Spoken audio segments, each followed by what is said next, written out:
بسم اللہ الرحمن الرحیم۔ آج ہم آپ کو نوح السلام کا واقعہ سنا رہے ہیں۔ حضرت نوح علیہ السلام اس زمین پر حضرت آدم کے بعد پہلے نبی ہیں جن کو رسالت سے نوازا گیا۔ جس انسان پر خدا کی وحی نازل ہوتی ہے وہ نبی، اور جس کو جدید شریعت عطا کی گئی ہو اور اس پر وحی بھی آتی ہو وہ رسول ہے۔ صحیح مسلم میں حضرت ابو زہرہ سے ایک حدیث نقل ہے جس کا ترجمہ کچھ اس طرح ہے: حضرت نوح علیہ السلام کو زمین پر پہلا رسول بنایا گیا۔ علم الانساب کے ماہرین نے حضرت نوح کا نسب نامہ اس طرح بیان کیا ہے: جہاں تک حضرت نوح کی بعثت سے پہلے تمام قوم خدا کی توحید اور صحیح مذہبی روشنی سے یکسر نہ آشنا تھی، اور حقیقی خدا کی جگہ خود ساختہ بتوں نے لے لی تھی۔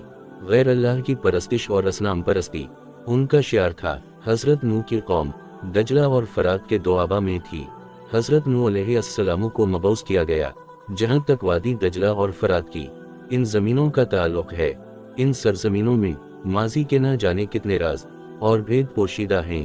قومیں جن کا ایک فرد بھی آج اس زمین پر موجود نہیں، زبانیں جن کا کوئی بولنے والا زندہ نہیں ہے، قائد جن کا ایک بھی پیروکار نظر نہیں آتا، اب پر رونق شہر، عظیم مساجد اور عمدہ محل اب جن کے نشان بھی باقی نہیں رہے، لیکن ماضی بھی نہیں مرتا۔ وہ خاک میں ملتے ملتے بھی اپنے فکر وفن علم و ہنر کا خزانہ حال کے حوالے کر جاتا ہے۔ حال جو مستقبل کا پہلا قدم ہے، اثاثے کی چھان پھٹک کرتا ہے۔ جو اشیاء مفید اور کارآمد ہوتی ہیں انہیں کو کام میں لاتا ہے۔ جو حقدار اور روایتیں صحت مند ہوتی ہیں ان کو قبول کر لیتا ہے۔ البتہ بیکار چیزوں کے انبار ضائع کر دیے جاتے ہیں، اور فرسودہ اقدار اور روایات کو رد کر دیا جاتا ہے۔ اور جب زندگی کا کارواں اگلی منزل کی طرف کوچ کرتا ہے تو اس کے سامانوں میں نئے تجربات اور تخلیقات کے علاوہ بہت سی پرانی چیزیں بھی ہوتی ہیں۔ مورخین مزید لکھتے ہیں کہ قافلہ حیات کا یہ سفر ہزاروں سال سے یوں ہی جاری ہے۔ قومیں فنا ہو جاتی ہیں مگر نئی نسل کے طرز معاشرت، صنعت و حرفت پر، سوچ کے انداز پر اور ادب و فن کے اقدار پر ان کا اثر باقی رہتا ہے۔ زبانیں مردہ ہو جاتی ہیں اور پھر ان کے الفاظ، محاورے اور استعارات نئی زبانوں میں داخل ہو کر ان کا جز بن جاتے ہیں۔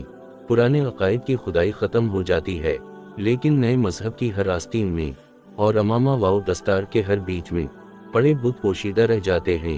تہذیبیں مٹ جاتی ہیں لیکن ان کے نقش و نگاری تہذیب کے اندر جگمگاتے رہتے ہیں۔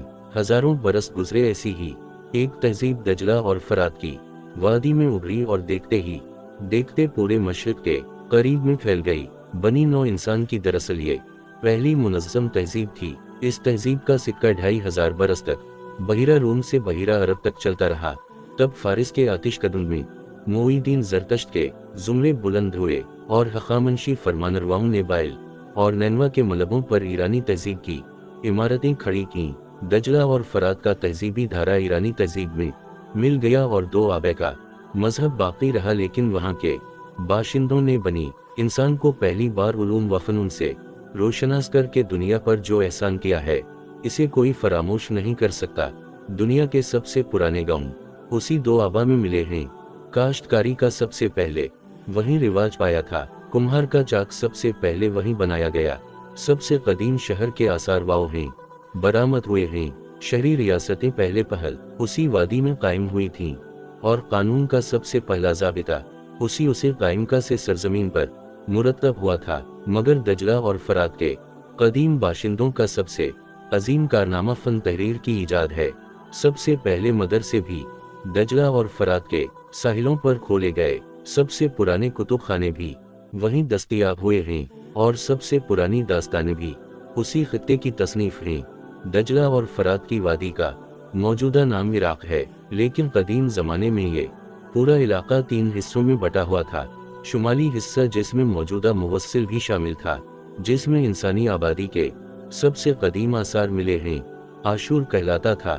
وسطی علاقہ کا نام جہاں اب بغداد آباد ہے اکاد تھا، اور بغداد سے جنوب کا ڈیلٹا سومیر کہلاتا تھا۔ آشور کا علاقہ دریائے دجلہ اور اس کے باجگزار دریاؤں زاب کلاں اور زاغ خرد کی کوہستانی وادی میں واقع تھا۔ آشور کے شمال اور مغرب میں کوہ تاروس تھا، اور شمال مشرق میں کوہستان زاگروس کا طویل سلسلہ تھا۔ जवाब ईरान और इराक के दरमियान हद फासिल है। इस इलाका में बारिश दरमियानी नौयत की होती थी। मौसम गर्मा में खुशगवार और सर्दियों में निहायत सर्द होता था। जहां गंदम, जौ, मेवा और दरख्त, अंगूर और सब्जियां आसानी से पैदा होती थीं, और से इसके बरअक्स सोमीर का इलाका झील, नदी, नालों और दलदलों से भरा हुआ था। मौसम गर्म और मरतूब होता था, इसलिए खजूर और नारियल के दरख्त बकसरत होते थे। जिंदगी इराक दरअसल दजला और फरात का अतिया है। वहाँ के बाशिंदों की लाम का इन्हिसार अलिफ नहीं दरियाओं पर था और है। अगर चाहे दरिया खुश्क हो जाए तो इराक वीरान रेगिस्तान हो जाए। दरियाए फरात शुमाल में कोह हरारात से लिखता है। ये वही पहाड़ है जिस पर रिवायत के मुताबिक सैलाब के बाद हजरत नूह की किश्ती जाकर ठहरी थी, और ये दरिया शाम से गुजरता हुआ शुमाल मशरिक की सिमत से इराक में दाखिल होता है और मैदान में कई 100 मील का सफर मिले करके आखिर खलीज फारिस से जा मिलता है। दरियाए फरात की लंबाई लगभग 1787 मील है। दरियाए दजला जिसकी लंबाई 1150 मील है, झील वॉन के जुनूब से निकलता है और रास्ता में दरियाए जाब कलां और जाब खुर्द और दरियाए जियाल को अपनी आगोश में लेता हुआ बसरा से 60 मील शुमाल में करन के मकाम पर दरियाए फरात में शामिल हो जाता है। अलमाए अरज का कहना है कि अब से कई हजार बरस पहले खलीज फारिस का शुमाली साहिल करन के करीब था। दजला और फरात समंदर में अलग अलग करते थे। इत्तेफाका दो और दरियाओं के दहाने वाक़े थे। एक दरियाए क्रोन जो मशरिक में ईरान से आता था, और दूसरा वादी अलबतन नाला जो जुनूब मगरिब में अरब से आता ईरान से आता था, और दूसरा वादी था। ये दोनों खलीज फारिस में तकरीबन आमने सामने गिरते थे।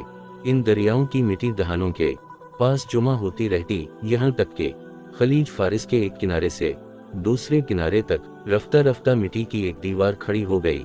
नतीजा ये हवा के दजला और फरात के बहाव के साथ आने वाली मिट्टी की निकासी रुक गई, और ये मिट्टी समंदर में बह जाने के बजाय दीवार के शुमाल में जमा होती गई। वो पानी जो दीवार के सबब समंदर में न जा सकता था, पहले दलदल बना और आहिस्ता आहिस्ता खुश्क है हो गया। इस तरह वो डेल्टा वजूद में आया जहाँ भरा शहर आबाद है। दजला और फरात पहाड़ों से निकलकर जब मैदान में आते हैं तो उनको एक पथरीले पलीटू से गुजरना पड़ता है। वो ऊंची ऊंची पहाड़ियों को काटते हुए बहुत से नशेब व फराज में बहते हैं। यही वजह है कि गुज़श्ता कई हजार बरस में भी उनके धारे का रुख इस इलाका में कम बदला है। चुनाचे इस इलाके में पड़ते शहर दरियाओं के किनारों पर बदस्तूर मौजूद हैं। मसलन मारी जरबलूस दरियाए फरात पर और नैनवा और आशूर दरियाए दजला पर। इसके बरअक्स जुनूबी और वस्ती खतों में जहां सतह मुर्तफा मैदान है, दरियाओं का रुख बदलता रहता है। यही वजह है कि जुनूब के कदीम शहर मसलन मैपर, रूकश, बाबल, ईरिक और अलबीद और अरीद वाओ जो किसी जमाने में दरियाए फरात के किनारे आबाद थे, अब दरिया से मीलों दूर हैं। इन शहरों के इन्हितात और जवाल का बड़ा सबब दरिया के बहाव का यही तगय्युर है। दरियाए फरात जब डेल्टा में दाखिल होता है तो उसका बहाव बहुत धीमा हो जाता है। इसकी वजह से मिट्टी जिसे दरिया पलीटियों से बहा कर लाता है, तामे खुसूसन किनारों पर जम जाती है और दरिया की सतह करब वजूर में जमीन से भी ऊंची हो जाती है और किनारों पर मसनूई बंद बन जाते हैं। मुस्लिम नासरी के करीब नशेब का ये आलम है कि अर्के खंडरात के पास से गुजारने वाली जमीन दरियाए फरात की तहया से भी 6 फीट नीची है। इससे ये फायदा तो जरूर हुआ कि फरात का पानी बड़ी आसानी से आबपाशी के लिए इस्तेमाल किया जा सकता है, लेकिन किनारों के बंदों की देखभाल आसान नहीं। सैम और थोर की तबाहकारियां इस पर मुस्तजाद थीं। इन दरियाओं की एक खुसूसियत उनका अचानक और बेवक्त सैलाब है। ये सैलाब अप्रैल और जून के दरमियानी हफ्तों में आता है, जबकि खरीफ की फसलें खेतों में खड़ी होती हैं। सैलाब की वजह से दरियाओं का पानी आना फाना कई फीट चढ़ जाता है। टुटियानी के जोर से बंद टूट जाते हैं और देखते ही देखते हजारों एकड़ जमीन, फसलें, झोंपड़ियां और मवेशी पानी की तह में छप जाते हैं। यही वजह है कि खित्ता के कदीम बाशिंदे सैलाब के देवताओं बिन गिरसो और क़ियामत को इंसान का दुश्मन ख्याल करते थे। सैलाब ने उन लोगों के अकायद और जज्बात पर गहरे नक्श छोड़े हैं। हजरत नूह के हालात शुरू करने से पहले ये भी वाज़ेह कर दिया जाए कि वादी दजला और फरात जहां हजरत नूह अलैहिस्सलाम को मबऊस किया गया, वहां इंसान कम वाओ बेश सवालात बरस से आबाद है। इस बात का सबूत उलमा को पहली बार बलका के मकाम पर मिला। ये जगह दरियाए ज़ाब खुर्द के जुनूब में करकुक और सुलेमानी के दरमियान वाक़े है। इस जगह को एक आसार कदीमा के माहिर ने दरियाफ्त किया था। इस मकाम पर पत्थर के बहुत से औजार मिले जो 1,10,000 बरस पुराने हैं। उसी कसम के औजार सुलेमानी से 12 मील जुनूब में हजार मर्द के मकाम पर एक गार की सबसे गहरी सतह पर पाए गए हैं। तीसरी दरियाफ्त कोरकरदा दश्त के एक गार में हुई है जो दरियाए ज़ाब कला की वादी में रोअंदोज के करीब वाक़े है। कर्दी उमूमन उस गार के अंदर पनाह लेते थे। वहाँ आसार कदीमा के माहिरीन को 45 फीट की गहराई में आदमियों के 4 ढांचों के अलावा चूल्हे, नशा, राख के ढेर और पत्थर के औजार और बैल, भीड़, बकरी और कछूटे की हड्डियां भी मिली हैं। एक ढांचा तो 6 महीने के बच्चे का था। एक ढांचा जिसकी खोपड़ी भी महफूज थी 35 साल के एक आदमी का था। इस आदमी का कद 5 फीट 3 इंच था। इसकी हड्डियां मोटी मोटी थीं और जबड़ा भारी था मगर थोड़ी नदारित थी और इसका माथा पीछे की तरफ झुका हुआ था और भनून की हड़ी उभरी हुई थी। तहकीक से पता चला कि ये आदमी पैदाइशी ऐसा था। उसका एक हाथ कटा हुआ था। दूर हाजिर के इंसान को जो लोहे के चाकू का आदी है, पत्थर के चाकू पर हैरत होगी, लेकिन पत्थर का चाकू भी बहुत तेज होता था। चुनांचे पाकिस्तान में जब मौनजोदारो के अजायब घर का इफ्तिताह किया गया तो इफ्तिताह का रेशमी फीता पत्थर के कार एक पुराने चाकू से ही काटा गया था। दजला और फरात की वादियों में हजरत नूह की कौम खेती बाड़ी में किसी हद तक माहिर हो गई थी और इस इलाका में खेती बाड़ी की इब्तिदा हजारों साल कबल मसीह हुई। इस खित्ता में हज़रवी जिंदगी के लिए जो काश्तकारी की बुनियादी शर्त है, हालात निहायत साजगार थे क्योंकि वहाँ जौ और गेहूं के जंगली पौधे आसानी से मिल जाते थे। शुरू से तो खाना बदोश जहाँ कहीं ये जंगली पौधे देखते वाओ हैं पड़ाव डाल देते थे और जब खुराक खत्म हो जाती तो और इलाका की तरफ रवाना हो जाते थे। लेकिन रफ्ता रफ्ता इन्हें बीज होना और फसलें उगाना भी आ गया। मुअर्रिखीन का कहना है कि ज़राअत औरतों की ईजाद है और मवेशी पालना भी औरतों ने ही सिखाया है। क़ियास भी यही कहता है, चूंकि होता ये था कि मर्द तो जंगली जानवरों का शिकार करने चले जाते थे और औरतें डेरों में रहती थीं। उनका काम बच्चों की देखभाल करना, खाना पकाना और पोशाक तैयार करना था। जाहिर है उनको आसपास के पौधों, दरख्तों और जानवरों के मुताले का ज्यादा मौका मिलता था और मुअर्रिखीन ये भी क़ियास करते हैं कि हो सकता है इत्तिफाक से जौ और गेहूं के जंगली बीज डेरों के करीब गिर गए हों और बारिश से इनमें फल फूट पड़े। बहरहाल वाक़े की नौयत कुछ भी हो, ये हकीकत है कि ज़राअत का फन औरतों ही ने ईजाद किया। इस ईजाद ने पूरे कबीले के पाँव में बेड़ी डाल दी और खाना बदोश लोग मारे मारे फिरने के बजाय अपने खेतों के पास मुस्तकिल बोद वाव बाश करने पर मजबूर हो गए। इस तरह गांव की बुनियाद पड़ी। अब तक अहद कदीम के जितने गांव दरियाफ्त हुए हैं, इनमें दजला और फरात के गांव सबसे पुराने हैं। दजला और फरात यानी इराक का सबसे पहला गांव जो दरियाफ्त हुआ वो करीम शहर के पास से मिला। ये जगह करकुक और सुलेमानी के दरमियान और बलका के करीब वाक़े है। आसार बताते हैं कि करीम शहर इब्तिदा में दरअसल नीम खाना बदोशों की एक बस्ती थी। ये लोग इस वक्त तक हज़रवी जिंदगी के पूरी तरह खौगर नहीं हुए थे। ये बस्ती 2 एकड़ में फैली हुई थी। पूरे रकबे पर पत्थर के टुकड़ों का फर्श बनाया गया था। खाना बदोशों ने अपनी झोंपड़ियां कालबा उसी फर्श पर बनाई थीं। इस मकाम पर पत्थर के कुदाल, औजार और चक्कियां भी बरामद हुई हैं। दूसरा कदीम गांव जो खुदाई के दौरान इन वादियों में मिला, ये गांव मुवस्सिल के करीब अरबील जाने वाली सड़क पर वाक़े है। इस गांव में मकान गड्ढे खोदकर बनाए गए थे। इस तरह के गड्ढों को पत्थरों की चट्टानों को ऊपर तले रखकर घेर दिया जाता था। अलबत्ता फर्श यहाँ भी पत्थर के टुकड़ों के ही थे। तीसरा गांव जो इन वादियों में खुदाई के दौरान मिला वो जरमू की बस्ती है। ये करीम शहर के करीब वाक़े है। इस गांव में मकान की 15 नहीं बरामद हुई थीं। जरमू के बाशिंदे चौकोर घरों में रहते थे। उनके घरों में 1 से ज़ायद कमरे भी होते थे। दीवारें मिट्टी के गारे से बनाई जाती थीं। इस घर में कच्ची मिट्टी के तनूर और पकी हुई मिट्टी के तसल्ले भी बरामद हुए हैं जो जमीन में गाड़ दिए जाते थे। जरमू के बाशिंदे हड्डी के चमचों से खाना खाते थे। हड्डी की सोई से कपड़े सीते थे। और ऊन से कपड़ा बनाना भी जानते थे। उनके तकिए पत्थर के होते थे। वो पत्थर के जरिए औजार भी इस्तेमाल करते थे, खास तौर पर हंसिया, जिसकी मुट्ठी लकड़ी की होती थी। इसे राल से जोड़ दिया जाता था। जर्मू की खुदाई में सिल बच्चा और पत्थरों के बर्तन भी मिले, जो और गेहूं के दाने भी। पालतू जानवरों बिलखुसूस पीटर हेल और कुत्ते की हड्डियां भी मिली हैं। ये लोग जिस्मानी आसाइश और ज़ेबाइश के हुनर से भी वाकिफ थे। चुनाचे फिर और मिट्टी के हार, संग मुरम्मर के दस्तबंद बंद और कौड़ी के बंदे भी दस्तयाब हुए हैं। ये बात भी काबिल गौर है कि खुदाई के दौरान ये जो गांव मिले हैं, ये दजला और फरात के शुमाल और मशरक़ी खित्ता में पाए गए हैं। जुनूबी खित्ते यानी डेल्टा में इब्तिदाई हद की कोई चीज़ अब तक नहीं मिली है। ये बजात खुद इस बात का सबूत है कि डेल्टा की ज़मीन शुमाली खतों से उनमें कम है और वहाँ इंसान बहुत बाद में आबाद हुआ। फिर आहिस्ता आहिस्ता लोग शुमाल से जुनूब की तरफ बढ़े और जुनूबी इलाके को आबाद करना शुरू किया। शुमाल से आने वाले कबीलों ने डेल्टा के इलाकों में शुमाल जो बस्तियां बसाएं, इनमें अरीदवाओ सबसे पुरानी बस्ती शुमार होती है। अरीदो इब्तिदा में एक छोटा सा गांव था, जो बढ़ते बढ़ते डेल्टा का अहम तरीन शहर बन गया। वहाँ खुदाई में ऊपर तले 17 मंदिरों के खंडर मिले हैं। ये मंदिर कच्ची ईंटों के बने थे और इनमें फकत एक कमरा होता था। दरवाजे के सामने कुर्बान गाह बनाई जाती थी। मीठे पानी के देवता इनकी का मंदिर भी उसी शहर में था। दजला और फरात का एक और शोहरत अलबीद बड़ा मशहूर है। वहाँ भी लोग आबाद थे और वहाँ पर खुदाई के दौर इन पकी मिट्टी की मोहरें, कुल्हाड़ियाँ, हलाली मुश्किल के हंसे भी मिले हैं। नरसल की चटाइयाँ बने में भी वो लोग माहिर थे। उन चटाइयों पर मिट्टी की लपाई करके मकान खड़े कर लेते थे।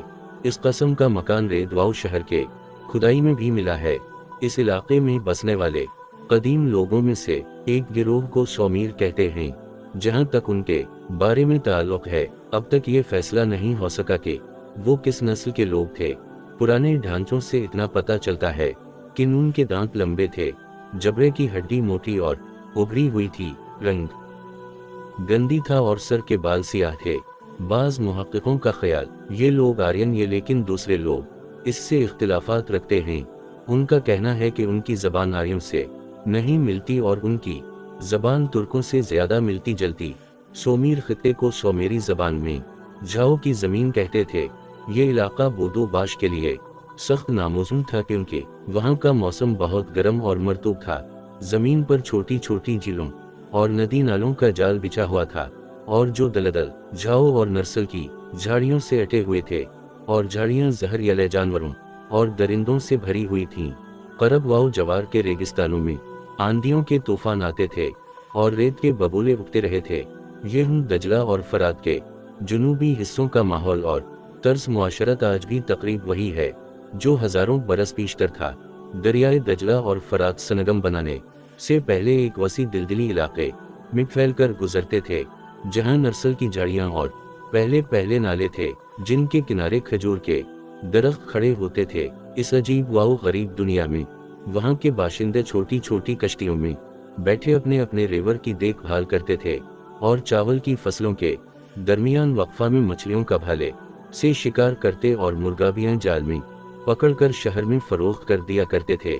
उनका तर्ज जिंदगी और माहौल इस इलाके के कदीम तरीन और क़ब्ल अज़ तारीख बाशिंदों से बहुत मुशाबा है। उनके मेहमान खाने जो नरसल और गारे के बने हुए होते थे, सोमीर के 6000 बरस पुराने मकदों से मिलते जलते थे।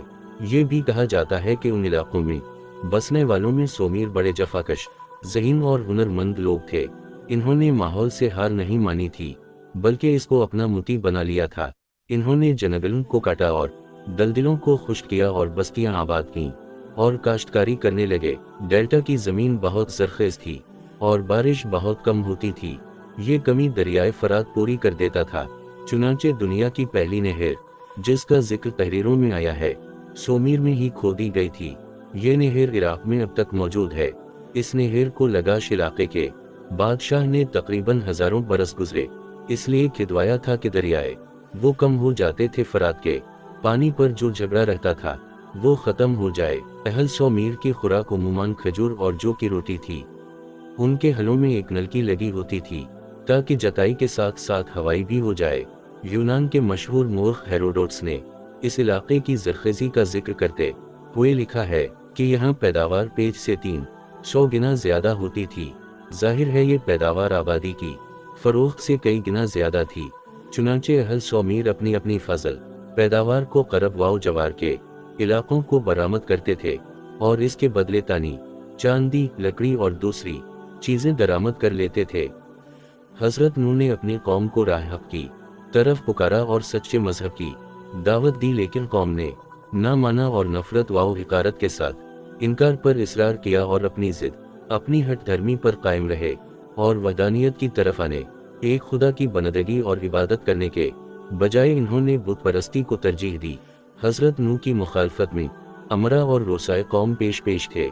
हज़रत नूह की मुखालफत का कोई पहलू न छोड़ते थे और दूसरे लोगों ने भी अपने उन अमरा और रोसा की पैरवी और तकलीद करते हुए हर कस्म की तजलील व तौहीन के तरीक़ों को हज़रत नूह पर आजमाया। साथ ही इन्होंने इस बात पर तअज्जुब का इजहार भी किया जिसको न हम पर फ़ौक़ियत हासिल है और न वो इंसान के मर्तबा से बुलंद कोई फरिश्ता है। इसको क्या हक़ है कि वो हमारा पेशवा बने और हम इसके अहकामात की तमील करें। हज़रत नूह की तदरीस और उनके वज़अ के नतीजे में सिर्फ कमज़ोर गरीब अफराद आपकी तरफ माइल और मुतवज्जह हुए। उनकी कौम के रोसा, दौलतमंद और अमरा जब इन गरीब और कमज़ोर अफराद को हज़रत नूह का इत्तिबा करते देखते तो मगरूराना अंदाज में हिकारत से कहते, हम उनकी तरह नहीं हैं कि तेरे ताबे फरमान बिन जाएं और तुझको अपना मक्तदा मान लें। वो समझते थे ये कमज़ोर और पस्त लोग गरीब और बेमाया हैं, नूह के अंधे मकलद हैं और ना ये ज़ीराए हैं कि हमारी तरह अपनी जांच फ़र्क रखें और उसी से काम लेते हुए कोई फैसला करें और ना बाशूर हैं कि हकीकत हाल को समझ लेते हूँ। और अगर वो हज़रत नूह की बात की तरफ कभी मुतवज्जह हुए या उनके पास से गुजरते हुए उनकी तरफ माइल होते तो वो हज़रत नूह से अक्सर वाव बेशतर इसरार करते कि पहले इन पस्त गरीब अफराद जो कौम के कम दर्जे के लोग हैं अपने पास से निकाल दो, तब हम तुम्हारी बात सुनेंगे, क्योंकि हमको उनसे घिन आती है और हम और ये एक जगह नहीं बैठ सकते।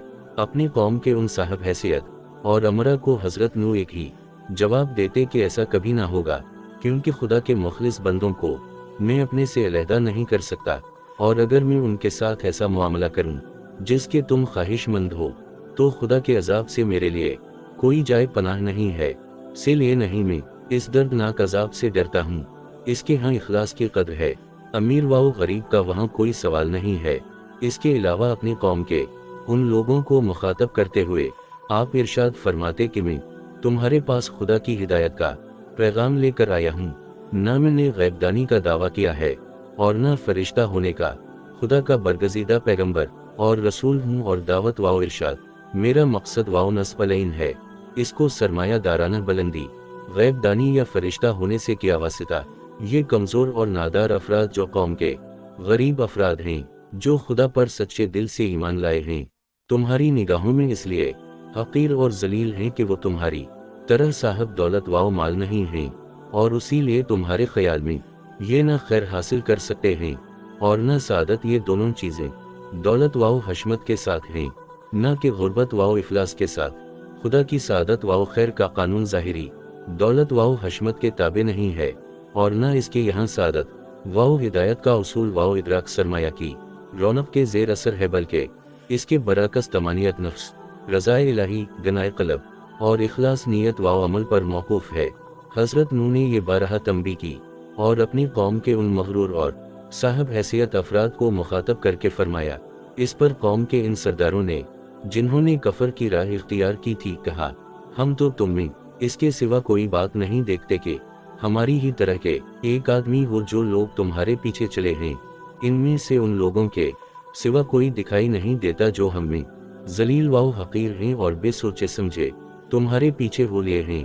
हम तो तुम लोगों में अपने से कोई बरतरी नहीं पाते, बल्कि समझते हैं कि तुम झूठे हो। इस पर नूह अलैहिस्सलाम ने कहा, ऐ मेरी कौम के लोगों, तुमने इस बात पर गौर किया कि अगर मैं अपने परवरिदगार की तरफ से एक दलील रोशन पर हूँ और उसने अपने हुजूर से एक रहमत भी मुझे बख्श दी हो, यानी राह हक दिखा दी हो, मगर वो तुम्हें दिखाई ना दे, तो मैं इसके सिवा क्या कर सकता हूँ। जो कर रहा हूँ किया तुम्हें जीवन राह दिखा दें, हालांकि तुम इससे बेजार हो।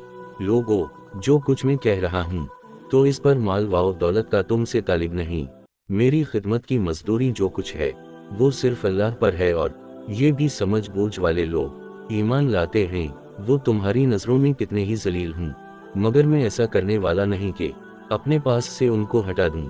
इन्हें भी अपने परवरिदगार से एक दिन मिलना है, और वो हम सबके आमाल का हिसाब लेने वाला है। लेकिन मैं तुम्हें समझाऊं तो किस तरह समझाऊं?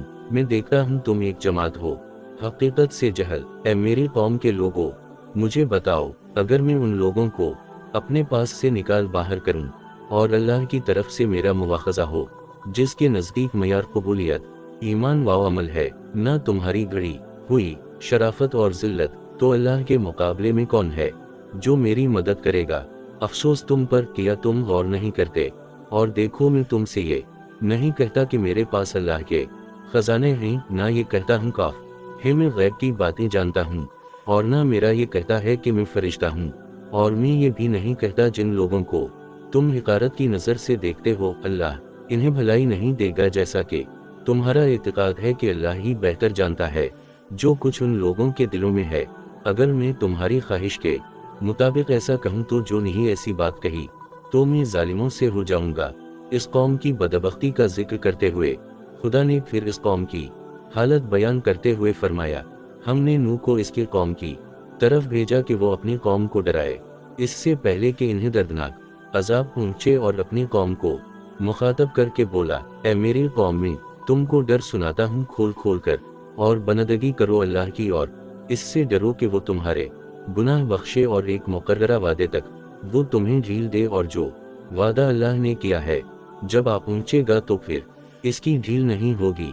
इसके बाद हजरत नूह ने खुदा को मुखातब करके अल्तमास की, ऐ रब मैं अपनी कौम को दिन रात तेरी तरफ बुलाता रहा हूँ, और मेरे बुलाने से ये और ज्यादा भागने लगे हैं, और मैंने जब कभी उनको बुलाया था कि तो उनको बख्शे तो ये अपने कानों में उंगलियां डालने लगे और अपने ऊपर कपड़े लैटने लगे और जिद की और गुरूर किया, बहुत बड़ा गुरूर। फिर मैंने उनको खोल कर कहा, छप कर कहा, चुपके से कहा, तो मैंने कहा गुनाह बख्शवा व हमजा अपने रब से, बेशक वही बख्शने वाला है। और मेरी इस बात के जवाब में इन्होंने अपने लोगों से कहा, अपने माबूदों और अपने बुतों में से वरा सवा यौक और नसर को न छोड़ो, और तंग आकर मुझसे कहने लगे, ऐ नूह अब हमसे जंग न कर, और हमारे इस इनकार पर अपने खुदा का अजाब जो तो ला सकता है ले आ। जहाँ तक बुत परस्ती का ताल्लुक है तो बुत और मूर्तियां बनाने का रिवाज जमाना कबल अज तारीख से शुरू हो चुका था। एशिया को चुक मिस्र और इराक वादी सिंध से आसार कदीमा से ऐसी मूर्तियां खुदाई के दौरान मिली हैं जिनकी बाबत ख्याल किया जाता है कि इनकी पूजा की जाती थी। ये मूर्तियां ज्यादातर नस्वानी होती थीं। शायद कदीम इंसान का ख्याल ये था कि खालिक मुतलक औरत के रूप में है। ये भी कहा जाता है कि अबतदा में इबादत के लिए किसी अलूही ज़रूरत महसूस हुई तो इंसान ने मुख्तलिफ निशानात से काम लेना शुरू किया। बाद अज़म मुसव्वरी ने इसकी जगह ली और फिर संग तराशी की सूरत सामने आई, जिसकी बदौलत इंसान ने अपने देवी देवताओं के बुत तराश कर अपने सामने रख लिए। इन बुत परस्तों का ये कहना था कि वो बुत को खुदा नहीं समझते बल्कि उनके बल के जरिए खुदा की तमसील की जाती है और उनसे खुदा की खुदाई का ज़ुहूर होता है। परस्ती की रसूम के मुताबिक माहिरीन तारीख और आसार कदीमा मुत्तफिक हैं कि ये रोम और यूनान से शुरू हुई। बल्ला शुबाह अभी दुनिया में बुत परस्ती राइज बुत है, खुसूसन हिंदू मत, जीन मत और बुद्ध मत हैं। ताहम इस बारे में भी पूरे वसूख से कहा जा सकता है कि तारीख में बुत परस्ती का मुकम्मल आगाज इसराइलियों यानी यहूदियों ने किया। कुरान मजीद और बाइबल की तसरीहात से ये बात वाज़ेह हो जाती है कि बनी इसराइल ही वो कौम है जिसने खुदा की वाज़ेह हिदायत के बावजूद गाय के बिछड़े की पूजा शुरू कर दी। मशहूर यूनानी मौर्रिख हेरोडोटस लिखता है कि कदीम लोग बुत परस्त नहीं थे, मगर हजरत इब्राहीम के ज़माने के लोग बुत बनाते और उनकी पूजा करते नजर आते हैं। कुरान मजीद में उन लोगों की बुत परस्ती की तसरी मौजूद है।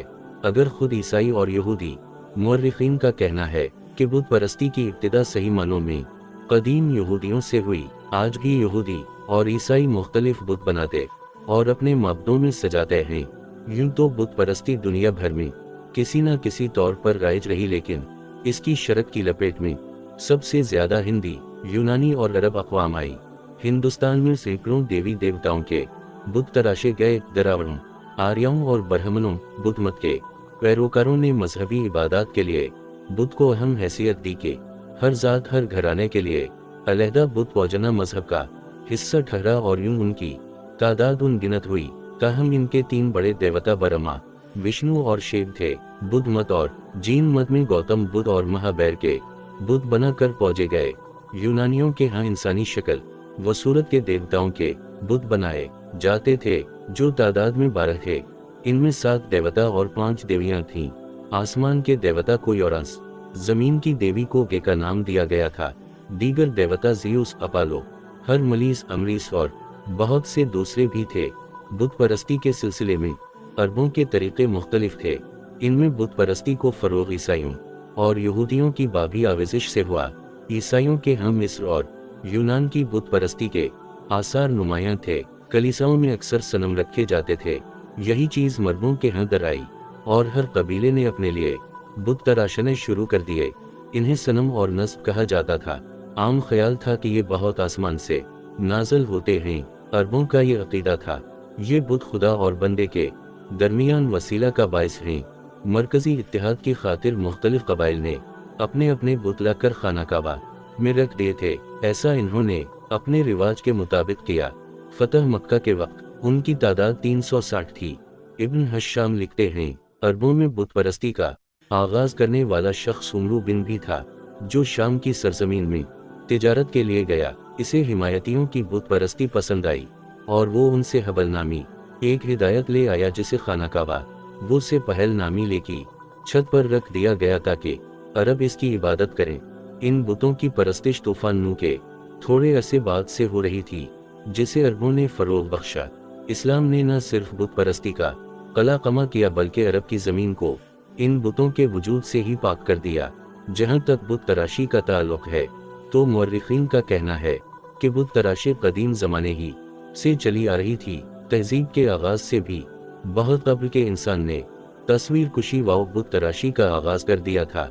मजहबी रसूम को अदा करने के लिए नबूद की सूरत पेश आई तो जाहिल इंसान ने तस्वीर और बुत का मुतरादिफ ठहराया और रफ्ता रफ्ता बुत को लोगों ने मबूद करार दिए। फ्रांस के गारों में जानवरों के बुत मिले हैं, जिन्हें जमाना कब्ल अज तारीख का इंसान पूजा करता था। यूरोप के अलावा अफ्रीका व एशिया से भी ऐसे शवाहिद मिले हैं। कदीम मिस्र में आमतौर पर फिरौन के मुजस्समे तराशे जाते थे, जिन्हें फिरौन कायम मकाम हैसियत हासिल होती थी। इन्हें सजदा करना फिरौन ही को सजदा करना होता था। उस दौर में मर्दों के साथ उनके मुजस्समों को दफन किया जाता था।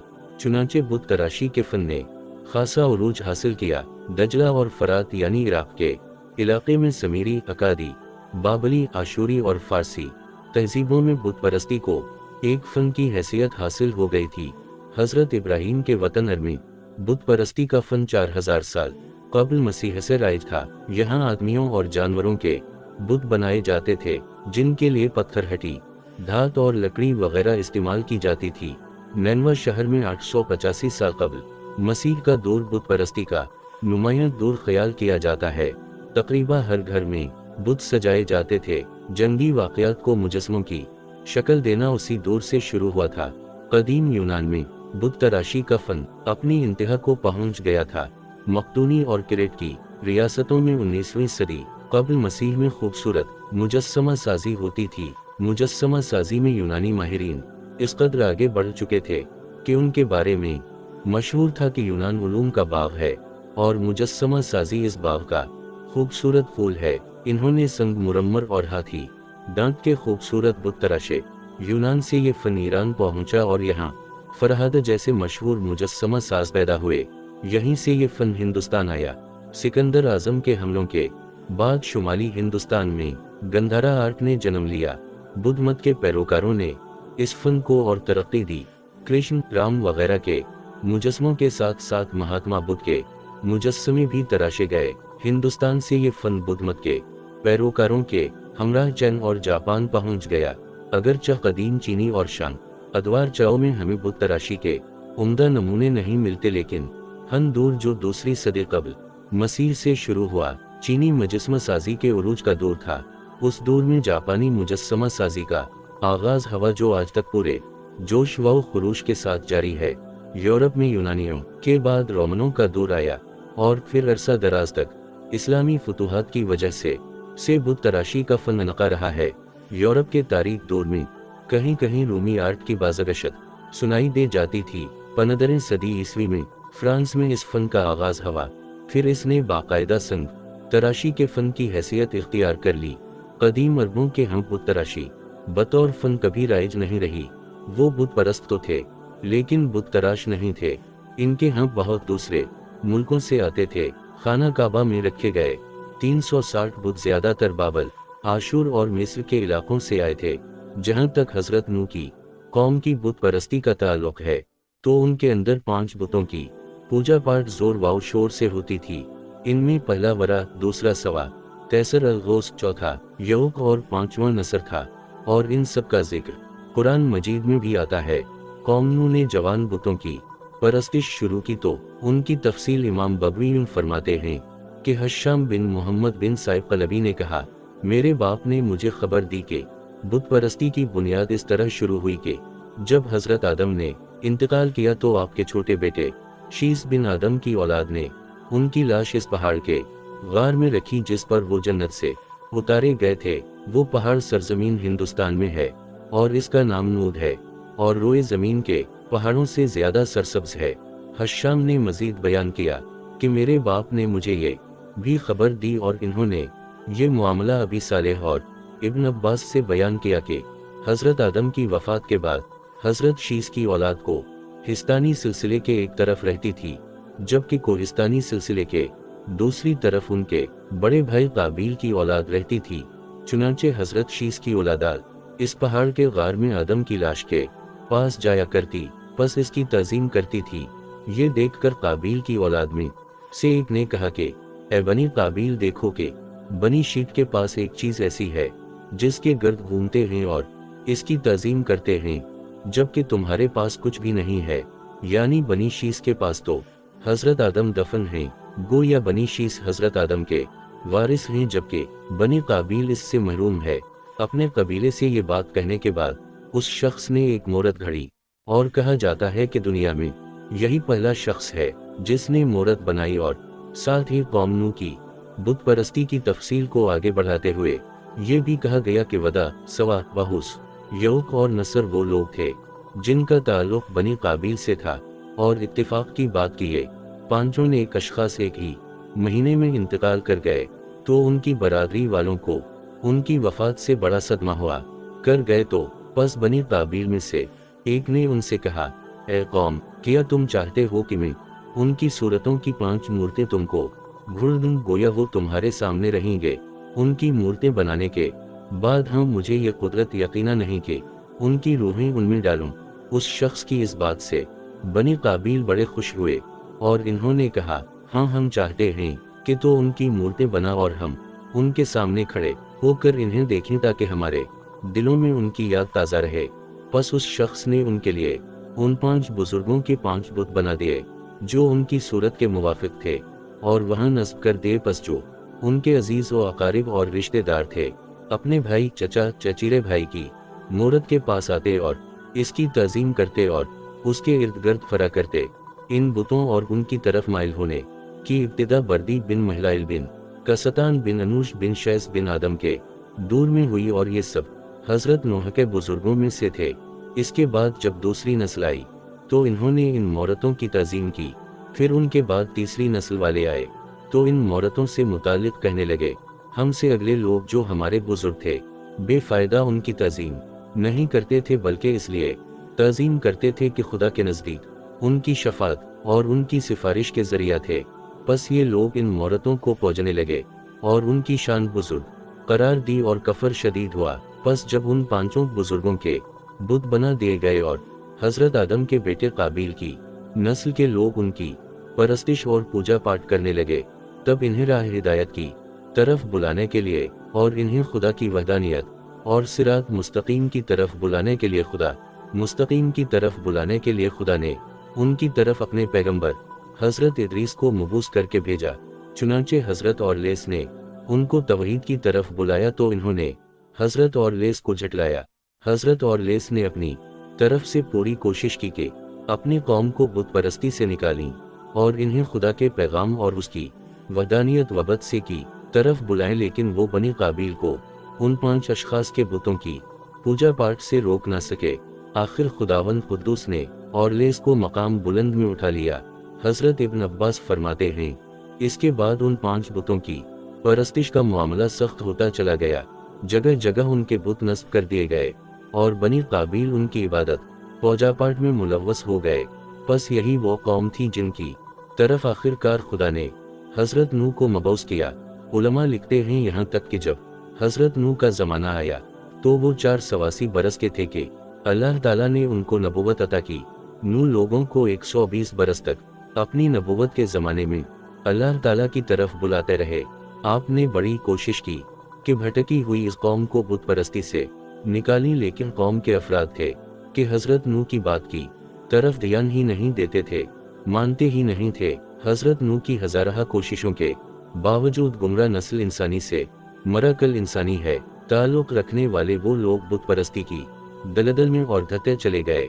आखिर यही बुत अरबों तक आन पहुंचे और कहा जाता है कि उमरू बिनली एक काहन था। इसकी कुनियत अब्बू शमामा थी और एक जिन इसका मोकल था। इसने काहन के लहजे में इससे कहा, ए उमरवाओ बिनली, जदा के किनारे जा, वहां तुमको रखी हुई मूर्तियां मिलेंगी तो उनको तहामा में ले आ, यहाँ के सरदारों से खौफ न खा। फिर अरब को उनकी इबादत के लिए बल्ला। उमरवाओ बिनली ने जाकर इस जगह को तलाश किया जिसकी तरफ इस शैतान जिन ने इशारा किया था और जिस जगह की उसने निशानदही की थी। वहां जाकर जब उसने तलाश किया तो उसने इन बुतों को वहां से निकाला और इन्हें ला कर तहामा हज का मौसम आया तो उसी उमरू बिन लही ने सबहल अरब को बुतों की पहुंचा और जब हज का मीन परस्तिश की तरफ बुलाया, सबसे पहले एक शख्स ऊफ बिन अजरा ने इसका कहा माना। इसने से उस शख्स को वदा नाम का बुत हवाले किया। वो वदा को लेकर चला गया और वादी अलकरी के करीब दौमा अलजुंदल में इस बुत को रखा और उसी के नाम से मंसूब करके अपने बेटे के नाम उसने अबदू दाग रख दिया। अलिफ सबसे पहले इस बुत के नाम से मंसूब हुआ। ये शख्स सब ये चुनांचे उसी ऊफ बिन अजरा ने अपने दूसरे बेटे आमिर को इस बात का दरबान यानी मजावर मुकर्रर किया। उस वक्त उसकी औलाद बराबर इस बुत की परस्तिश करने लगी, यहाँ तक कि इस्लाम की इब्तिदा हुई और बुतों का खातिमा हुआ। और इस मामला में कलबी बयां करते हैं, मोहम्मद से मालिक बिन हारिस ने बयान किया कि मैंने वदा को अपनी आंखों से देखा था। मेरा बाप मेरे हाथ दूध भेजा करता था कि ये ले जाकर अपने मबूद को पिला तो मैं दूध को खुद पी जाता था। फिर इसके बाद मैंने देखा कि हजरत खालिद बिन वलीद ने वदा नाम के इस बुत को टुकड़े टुकड़े कर दिया था, इसलिए कि हुजूर अकरम ने गज़वा तबूक से खालिद बिन वलीद को इस बुत को मुनहदिम करने के लिए रवाना किया था। ये भी कहा जाता है कि अबद वदा की औलाद आमिर की औलाद ने हजरत खालिद को इस बुत के तोड़ने से रोका और माने हुए बसन हजरत खालिद ने उनको कत्ल करके इस बुत को मुनहदिम करके तोड़ डाला। इस लड़ाई में हजरत खालिद ने बनी अबद वदा में से एक मर्द को कत्ल किया था जिसका नाम कतन था। तो इसकी लाश पर उसकी माँ ये कहती दौड़ती हुई आई और कहने लगी, आगाह रहो कि ये उल्फत हमेशा पायदार नहीं रहती और जमाने में कोई नेमत बाकी नहीं रहेगी और पहाड़ी बुज़काला जमाने में नहीं बचता। और उसकी माँ चोटी पर बेताब है और उसने कहा, ऐ मेरे दिल और जिगर को जुमा करने वाले, ऐ काश तेरी माँ पैदा ही ना होती, तुझको ना जनती। फिर इसकी लाश पर औंधे मुंह गिर कर लेटी और जोर से एक नरा मार कर मर गई। वदा की मौत और इसकी बुत से मुतालिक मुअर्रिखीन लिखते हैं कि इस पर 2 की तरह की और दूसरी वो ओढ़े चादरें सी बनाई गई थीं, एक आजार की तरह की और दूसरी वो ओढ़े हुए था और इधर से एक तलवार लटकाए और कंधे पर कमान लगाए हुए था और आगे एक मुनज़्ज़ा बतौर झंडा लिए हुए था और तरकश में तीर थे। हजरत नूह के दौर के इन्हीं बुतों की तफसील को आगे बढ़ाते हुए कलबी मजीद कहते हैं, उनके हज़र बिन नज़ार ने भी उमरू बिन लही का कहा मान लिया तो भी मजीद कहते हैं, उम्मान उसने हरील एक शख्स को जिसका नाम हारिस बिन तमीम बिन साद बिन हजील बिन मदरका बिन इलियास बिन मुजिर था, हजरत इदरीस और हजरत नूह के दौर का दूसरा बुत दिया जिसका नाम सवा था, और वो बतन नखला की जमीन रोहात में रखा गया, और इसके करब वजूर के मिस्र कबाइल इसकी इबादत करते थे। चुनांचे अरब के एक शायर के अशार से जाहिर होता है कि लोग इसकी परस्तिश की तरफ बढ़े जोर वाव शोर से माइल थे। वो शायर अपने ख्यालात का इजहार कुछ इस तरह करता है, तो उनको देखा कि अपने कबीले के इर्द गिर्दाल इबादत में ऐसे झुके हैं जैसे कि हरील के लोग के सवा के गर्द पूजा करने के लिए झुके रहते हैं, और हमेशा इसकी दरगाह पर जौक दर जौक जुमा होते हैं। उसी सिलसिले को आगे बढ़ाते हुए कलबी कहते हैं कि बनो नदहज ने भी उमरू बिन ली का कहा माना। इसने हजरत इदरीस और हजरत नूह के दूर का जरत नूह के दूर का तीसरा बुत जिसका नाम यगौस था, वो बनो मज़ीज के एक शख्स सलम बिन उमरू को दिया। वो इसे यमन ले गया और यमन में इसे एक बुलंद टीले पर जाकर नस्ब किया, और कबीला मज़ीज और इसके हलीफ कबाइल इस बुत की परस्तिश किया करते थे। अब शैतान के गुमाश्ते ने हजरत नूह के दूर के 3 बुत अरबों में तकसीम किए। अब चौथे की बारी आई। चौथे बुत के लिए उमरू बिन लही कबीला हमदान में पहुंचा और इन्हें बुत परस्ती की तरगीब दी। कबीला हमदान ने जब उमरू बिन लही का कहना मान लिया, तो उमरू बिन निजी ने इसके कबीले के एक शख्स मालिक बिन मुर्शिद को हजरत नूह के दूर का चौथा बुत दिया जिसका नाम यौक था। चुनांचे यौक को एक ऐसे गांव में रखा गया जिसका नाम फीवान था। इसको कबीला हमदान और इसके यमनी हलीफ पहुंचते थे, इसकी पूजा पाठ और परस्तिश करते थे। 4 बुत तकसीम करने के बाद उमरवाउ बिन भी कबीला हमीर में पहुंचा। इन्हें भी इसने बुत परस्ती की तरगीब दी। जब इन्होंने उसका कहना मानने की हामी भरी, तब उसने मर यकरब नाम के एक शख्स को हजरत नूह के दूर का 5वां बुत दिया जिसका नाम नसर था। ये बुत कौम सबा के मौजा बलगा में रखा गया, जिसको कबीला हमीर और इसके हलीफ दोस्त पहुंचते थे, और बराबर इस बुत की परस्तिश करते रहे। यहाँ तक ज़ौफ़वा में जो यमन का हुक्मरान और बादशाह था, उसने उन लोगों को यहूदी बना लिया, और इन बुतों की बराबर परस्तिश होती रही। यहाँ तक कि अल्लाह ताला ने हुजूर अकरम सल्लल्लाहु अलैहि वसल्लम को मबऊस फरमाया तो आपने गलबा पाकर उनके मुनहदिम करने का हुक्म फरमाया। इब्न अब्बास ने कहा कि रसूल अकरम सल्लल्लाहु अलैहि वसल्लम ने फरमाया कि जहन्नम मेरे सामने की गई तो मैंने उमरू बिन ली को देखा कि वो एक शख्स पस्तकद सुर्ख रंग कर नजा है। वो आदमी अपनी आंटें घसीटता फिरता है। मैंने पूछा ये कौन शख्स है? मुझसे कहा गया यही तो उमरू बिन भी है जिसने सबसे पहले अरबों के अंदर बुत परस्ती का आगाज किया और हजरत इस्माइल के दीन को बगाड़ा और अरबों को बुत परस्ती की तरफ बुलाया। कौम नूह के वो बुत जिन्हें उनकी कौम मबूद के तौर पर तस्लीम करती थी, उनके मुतालिक मुअर्रिखीन और साहब इल्म लोग मजीद लिखते हैं कि कौम नूह के माबूदों में से इन माबूदों के नाम खास तौर पर काबिल जिक्र हैं जिन्हें बाद में अहल अरब ने भी पहुंचना शुरू कर दिया था, और आगाज इस्लाम के वक्त अरब में जगह जगह उनके मंदिर बने हुए थे। बैद नहीं कि तूफान नूह में जो लोग बच गए थे, उनकी जबान से बाद की नस्लों ने नूह के कदीम माबूदों का जिक्र सुना होगा, और जब असरनो उनकी औलाद में जाहिलियत फैली होगी तो इन माबूदों के बुत बनाकर इन्होंने फिर इन्हें पूजना शुरू कर दिया था। मफसरीन मजीद लिखते हैं कि मफसरीन मजीद लिखते हैं कि हजरत नूह के दूर का पहला बुत वदा कबीला खजा की शाख बनो क्लब में दबरा का मबूद था, जिसका स्थान इन्होंने दौमा अलजुंदल के जंगल में बना रखा था। अरब के कदीम कतबात में उसका नाम वदम लिखा हो अलिफ मिलता है। कलबी का बयान है कि उसका बुत निहायत अजीम अलजसा मर्द की शक्ल का बनाया गया था। कुरैश के लोग भी इसको मबूद मानते थे, और इसका नाम इनके यहाँ वदा था। इस नाम पर तारीख ने एक शख्स का नाम अबद वदा भी मिलता है। हजरत नूह के दूर का दूसरा बुत नाम जिसका सवा था, वो कबीला हरील की देवी थी। इसका बुत औरत की शक्ल का बनाया गया था। ये मेनू के करीब रोबाज के मकाम पर रखा गया था, और वहीं पर इसका मंदिर भी वाक़ था। तीसरा बुत यगौस कबीला तय की शाह खनम और कबीला मज़ीज की बाज शाखों का हज वालों ने यमन और हिजाज दरमियान जरिश के मकाम पर इसका बुत नस्ब कर रखा था, जिसकी शक्ल शीर की थी। कुरैश के लोग भी बाज का नाम अबद यगौस रखा करते थे। हजरत नूह के दूर का चौथा बुत यौक यमन के इलाके हमदान में कबीला हमदान की शाख खैवान का बुत था, और इसका बुत घोड़े की शक्ल का बनाया जाता था। पांचवां और आखिरी बुत नसर उमैर के इलाके में कबीला उमैर की शाख और ज़ौलक़ला का मबूद था और बिलखिला के मकाम पर इसका बुत नस्ब था जिसकी शक्ल गिद्ध की थी। कौम सबा के कदीम कतबों में उसका नाम नसूर लिखा हुआ भी मिलता है। इस मंदिर को वो लोग बीत नसूर, इसके पुजारी को अहल नसूर कहते थे। कदीम मंदिरों के जो आसार अरब और इसके मुत्तसिल इलाकों में पाए जाते हैं उनमें बहुत से मंदिरों के दरवाज़ों पर गिद्ध की तस्वीर भी मिलती है।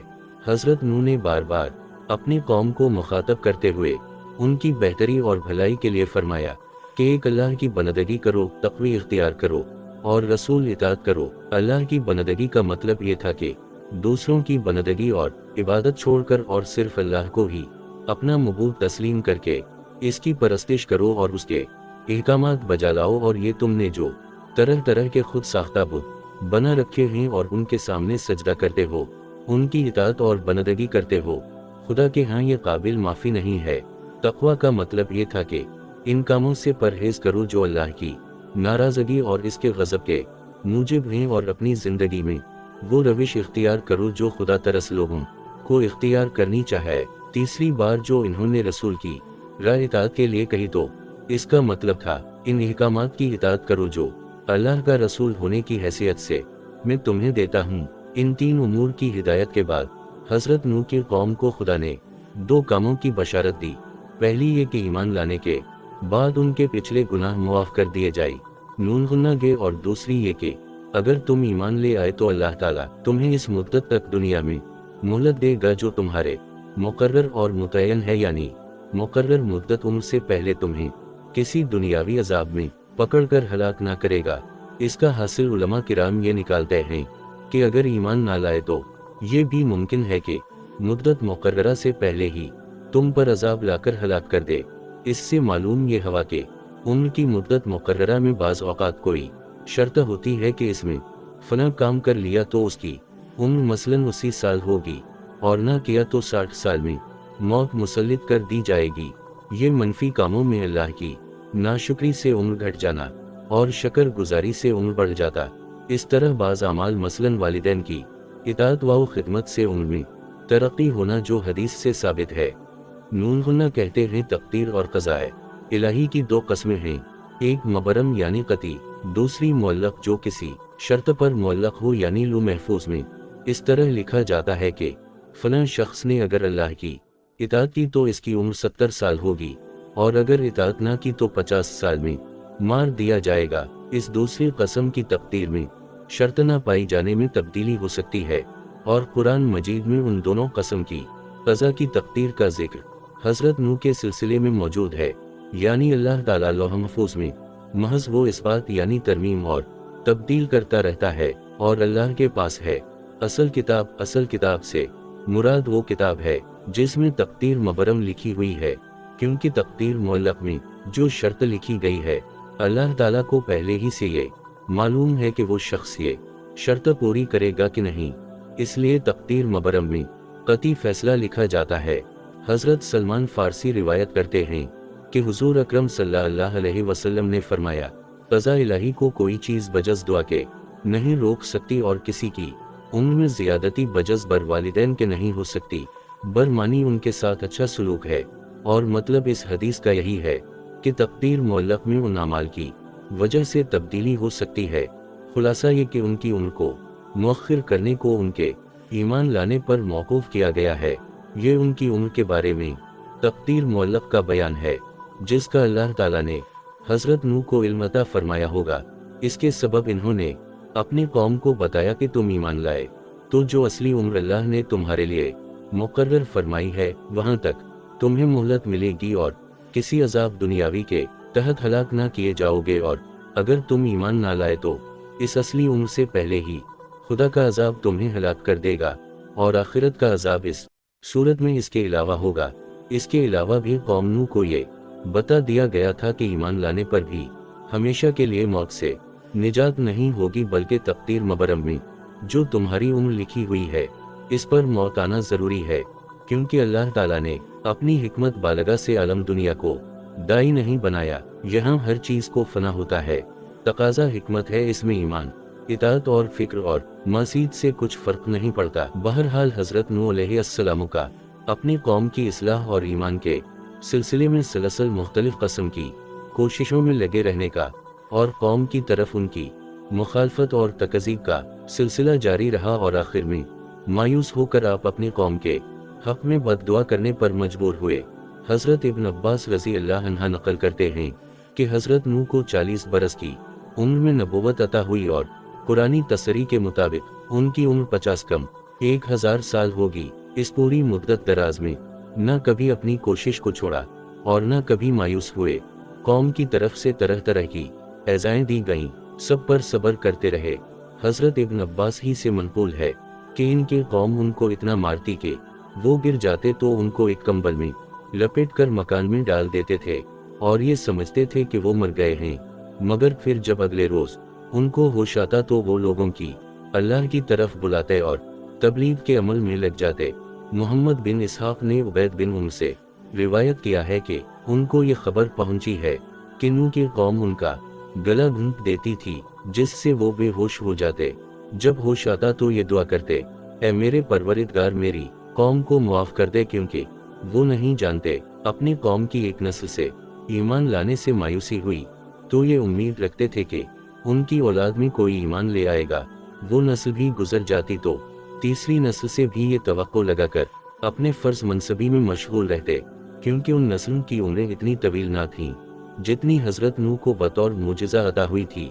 जब उनकी नस्ल पर नस्ल गुजरती रही और हर आने वाली नस्ल पिछली से ज्यादा शरीर और बदतर साबित हुई तो हजरत नूह ने बारगाह इज्जत में अपना शिकवा पेश फरमा दिया, जिसमें बतला दिया कि मैंने उनको रात दिन और खुफिया जो तरीका किसी को राह रास्त पर लाने का हो सकता है वो सब इख्तियार किया। कभी अल्लाह के अजाब से डराया, कभी जन्नतों की नेमतों की तरगीब दी, और ये भी कि ईमान और अमल सालेह की बरकत से तुम्हें दुनिया में फराखी और खुशहाली नसीब होगी। कभी अल्लाह ताला की कुदरत का मिला की निशानियों को पेश करके समझाया, मगर इन्होंने एक न सुनी। दूसरी तरफ खुदा ने उनको ये भी बतला दिया कि आपकी पूरी कौम में जिसको ईमान लाना था ले आया, आगे उनमें कोई ईमान कबूल ना करेगा। जिसके बाद ही हजरत नूह ने अपनी कौम के लिए बददुआ के कलमात अदा किए। बहरहाल हजरत नूह ने इंतहाई कोशिश की कि बदबख्त कौम समझ जाए और रहमत इलाही के आगोश में आ जाए, मगर कौम ने ना माना, और जिस कदर इस जानिब तबलीग हक में जदोजहद हुई उसी कदर कौम की जानिब से बुग़्ज़ व इनाद में सरगर्मी का इजहार हुआ और एज़ा रसानी और तकलीफ दही के तमाम वसाइल का इस्तेमाल किया गया, और उनके बड़ों ने अवाम से साफ साफ कह दिया कि तुम किस तरह दवा सवा यगौस यौक और नसर जैसे बुतों की परस्तिश को छोड़ सकते हो। जब कभी भी हजरत नूह अपनी कौम को वहदानियत और ईमान की तरफ बुलाते और इन्हें तबलीग करते तो उनके बड़े हजरत नूह को मुखातब करके कहते, ऐ नूह, तूने हमसे झगड़ा किया और बहुत झगड़ लिया, अब उसको ख़त्म कर और जो तूने हमसे अज़ाब इलाही का वादा किया है वो ले आ। हजरत नूह अपनी कौम के इन मगरूर अफराद के इस सवाल का जवाब बार बार यही देते कि अज़ाब इलाही मेरे कब्ज़े में नहीं है, वो तो उसके कब्ज़े में है जिसने मुझे रसूल बनाकर भेजा, वो चाहेगा तो ये सब कुछ भी हो जाएगा। जब कौम बार बार आपकी तबलीग को रद्द करती और आपका कहा मानने से इनकार करती और बार बार तकाजा करती कि हमारे लिए तुम जिस अजाब की धमकी देते हो आखिर तुम इसे ले क्यों नहीं आते, तब इन्हें हजरत नूह मुखातब करके कहते, अगर अल्लाह चाहेगा तो उस अजाब को भी वो ले आएगा और तुम खुदा को थका देने वाले नहीं हो। बहरहाल जब कौम की हिदायत से हजरत नूह बिल्कुल मायूस हो गए और इसकी बातिल परस्ती, इनाद और हट धर्मी उन पर वाज़ेह हो गई, तो कुरान मजीद के मुताबिक 950 साल की पहम दावत और तबलीग का इन पर कोई असर न देखा तो सख्त मलूल और परेशान खातिर हुए। तब खुदा ने आपकी हालत देखते हुए इन्हें तसल्ली देते हुए फरमाया, जो ईमान ले आए वो ले आए, अब इनमें से कोई ईमान लाने वाला नहीं है, बस उनकी हरकत पर गम न करो। जब खुदा का ये हुक्म आपके पास पहुंचा तो हजरत नूह को मालूम हो गया कि उनके इब्लाग हक में कोताही नहीं है, बल्कि खुद न मानने वालों की इस्तेदाद का कसूर है और उनकी अपनी सरकशी का नतीजा है। तब उनके अमाल और कमीनी हरकत से मुतासिर होकर अल्लाह ताला की बारगाह में आपने ये दुआ फरमाई, ऐ परवरिदगार, तो काफिरों में से किसी को जमीन पर बाकी न छोड़, अगर तो उनको यूं ही छोड़ देगा तो ये तेरे दूसरे बंदों को गुमराह करेंगे और इन उनको छोड़ देगा तो ये मेरे दूसरे बंदा की नस्ल भी इन्हीं की तरह ना फरमान पैदा होगी। हजरत नूह की इस दुआ के बाद खुदा ने आपके इन अल्फाज को कबूलियत बख्शी और अपने कानून जज़ाए अमाल के मुताबिक सरकशों की सरकशी और मुतमर्दों के तमर्रुद की सज़ा का ऐलान कर दिया और हिफ्ज़ मा तक़दम के लिए पहले खुदा ने हजरत नूह को हिदायत फरमाई कि वो एक कुशी तैयार करें ताकि असबाब ज़ाहिरी के एतबार से वो और मोमिनीन व साहब ईमान इस अजाब से महफूज रहें जो खुदा के नाफरमानों पर नाज़िल होने वाला है। हजरत नूह ने जब हुक्म रबी में किश्ती बनानी शुरू की तो किफ़ार ने हंसी अराना और मजाक बनाना शुरू कर दिया, और जब कभी उनका इधर से गुजर होता तो कहते, खूब जब हम ग्रिक होने लगेंगे तब तो और तेरे परोकार इस किश्ती में महफूज रहकर निजात पा जाएंगे। साथ ही तमसखराना अंदाज में ये भी कहते, कैसा अहमकाना ख्याल है। हजरत नूह भी उनको अंजामकार से गफलत और खुदा की नाफरमानी पर जुरत देखकर इन्हीं ही के तर्ज पर जवाब देते और अपने काम में मशगूल रहते, क्योंकि अल्लाह ताला ने पहले ही उनको हकीकत हाल से आगाह कर दिया था। आखिर हजरत नूह ने अपने रब के हुक्म पर अपने काम को जारी रखा, इसलिए कि अल्लाह ने आपको मुखातब करके फरमाया था, ऐ नूह तो हमारी हिफाजत में है, हमारी वही के मुताबिक किश्ती तैयार किए जा और अब मुझसे उनके मुतालिक कुछ न कह, वो बिलाशुबा ग्रिक होने वाले हैं। आखिर किश्ती नूह बनकर तैयार हो गई।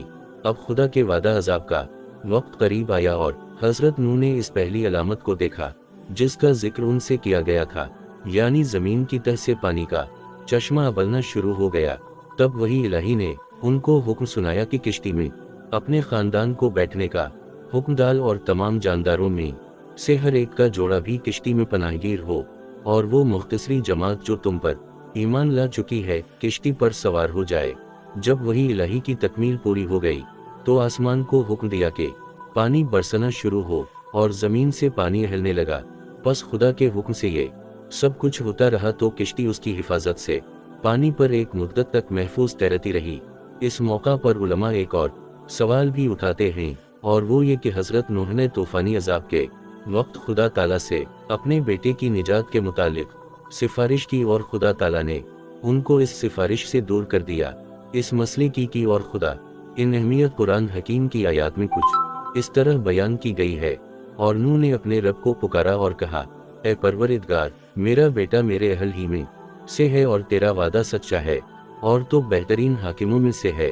अल्लाह ताला ने फरमाया, ए नूह, ये तेरे अहल में से नहीं है, ये बदकिरदार है। बस तुझको ऐसा सवाल नहीं करना चाहे जिसके बारे में तुझको इल्म ना हो। मैं बल्ला शुबाह तुझको नसीहत करता हूँ कि तो नादानों में से ना बिन। हजरत नूह ने कहा, अलामत वाक़ई ए रब में बलातर दर इस बारे में कि जिसके मुतालिक मुझे इल्म ना हो तुझसे सवाल करूं। तेरी पनाह चाहता हूं, अगर तूने मुझे मुआफ ना किया और रहम ना किया तो मैं नुकसान उठाने वालों में से हूँगा। चुनांचे खुदा ने हजरत नूह से फरमाया, ऐ नूह, हमारी जानिब से तो और तेरे हमराही हमारी सलामती और बरकतों के साथ जमीन पर उतरेंगे। इन आयात से मालूम होता है कि हजरत नूह से खुदा का वादा था कि वो उनके अहल को निजात देगा, इसलिए हजरत नूह ने अपने बेटे के लिए दुआ मांगी। इस बेटे का नाम कनान था, जिस पर खुदा की जानिब से अताब हवा कि तुमको जिस शे का इल्म ना हो उसके मुतालिक इस तरह से सवाल करने का हक नहीं है।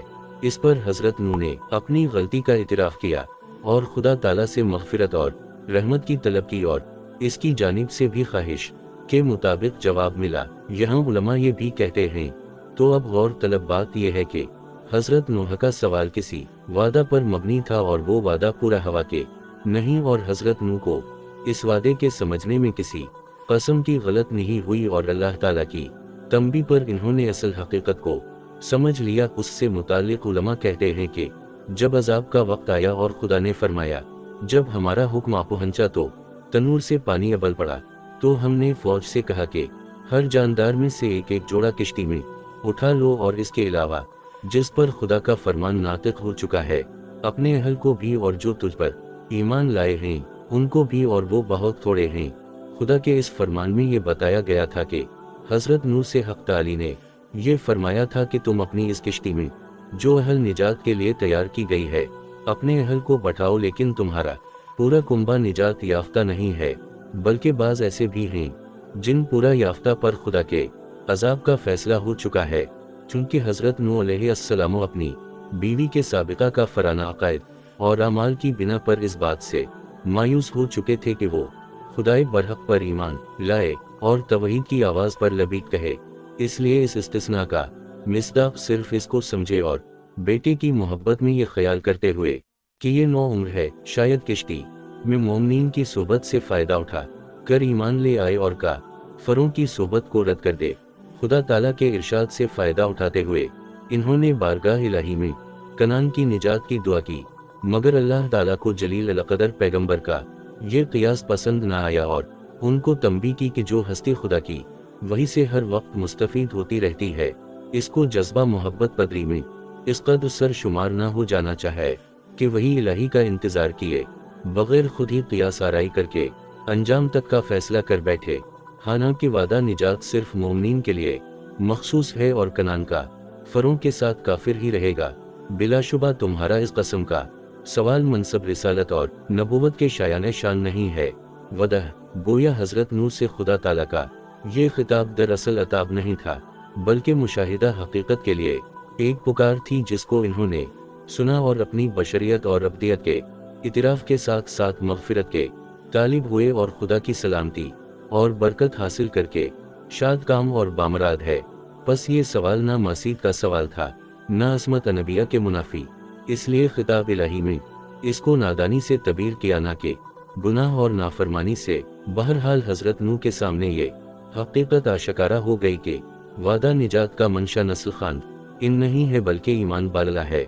इसलिए इन्होंने अपना रूह बदल कर कनान को मुखातब किया और अपना मनसब दावत अदा करते हुए चाहा कि वो भी मोमिन बनकर निजात इलाही से बहरावर हो, मगर इस बदबख्त ने जवाब दिया, मैं बहुत जल्द किसी पहाड़ की पनाह लेता हूँ कि वो मुझको गरकाबी से बचा लेगा। अपने बेटे का ये जवाब सुनकर हजरत नूह ने फरमाया, आज कोई खुदा के हुक्म से बचाने वाला नहीं है, सिर्फ वही बचेगा जिस पर खुदा का रहम हो जाए। इस दरमियान में इन दोनों के दरमियान मौज हायल हो गई और गिरक होने वालों में से एक हो गया। मज़कूरा अफराद बेटे और बहू में बनी बेटों के अल्लामा इब्न साद हजरत नूह की किश्ती और तूफान नूह से मुतालिक लिखते हैं कि नूह ने किश्ती बनाई और तूफान शुरू हुआ। नूह खुद किश्ती में सवार हुए, साथ ही उनके वही मज़कूरा अफराद बेटे और बहुएं यानी बेटों की बीवियां थीं और 73 अफराद औलादार शीस में से थे जो ईमान ला चुके थे। किश्ती में उनकी मजमूई तादाद उसी थी। इसके अलावा किश्ती में हैवानात के जोड़े भी थे। ये शती 300 हाथली 50 हाथ चौड़ी और 9 हाथ ऊंची थी। हाथ का पैमाना हजरत नूह के परदादा के हाथ के मुताबिक था। पानी से ये 6 हाथ बाहर निकली हुई थी और बंद थी। नूह ने इसमें 3 दरवाजे भी निकाले थे, जिनमें से बाज ऊपर और बाज नीचे थे। आगे अल्लामा इब्न साद मजीद लिखते हैं कि अल्लाह ताला ने 40 दिन तक रात दिन पानी बरसाया। किश्ती में उसी अफराद के अलावा हैवानात के जोड़े और अल्लामा इब्न साद के मुताबिक हजरत आदम की लाश को भी रखा गया था और इसे इस तरह रखा कि औरतों और मर्दों के दरमियान हाइल और हाजिब अल्लाह है। रजब की 10वीं शब गुजरी थी कि किश्ती पर सवार हुए और गया रजब आशूरा यानी 10 मुहर्रम को खुश्की पर उतरे। यही बाइस है कि रोज़ा रखने वालों ने आशूरा का रोज़ा रखा। मजीद लिखा कि पानी निकला तो निस्फ करके निकला, यानी तूफान का निस्फ तो ज़मीन का निस्फ पानी था और निस्फ पानी की तुगयानी थी, क्योंकि खुदा ने लगातार पानी की झड़ी में आसमान के दरवाजे खोल दिए और ज़मीन के सोते चश्मे जारी कर दिए, गोया ज़मीन को चाक कर डाला गया हो, इसमें शिगाफ कर दिए गए हूँ। बहरहाल ये किश्ती माँ अपने राकबों के 6 महीने में तमाम ज़मीन का दौरा पूरा करने में कामयाब हुई और कहीं ना ठहरी, यहाँ तक कि मक्का में हरम तक पहुंची, मगर इसके अंदर ना गई और 1 हफ्ता तक हरम के गर्द फिरती रही यानी तवाफ करती रही। वो घर जिसे खाना काबा कहते हैं वो शुरू में हजरत आदम ने बनाया था, बिल्क ना होने पाया। यही घर बैतुल मामूर है। हजर असवद भी को अब्बो कैस पर रहा।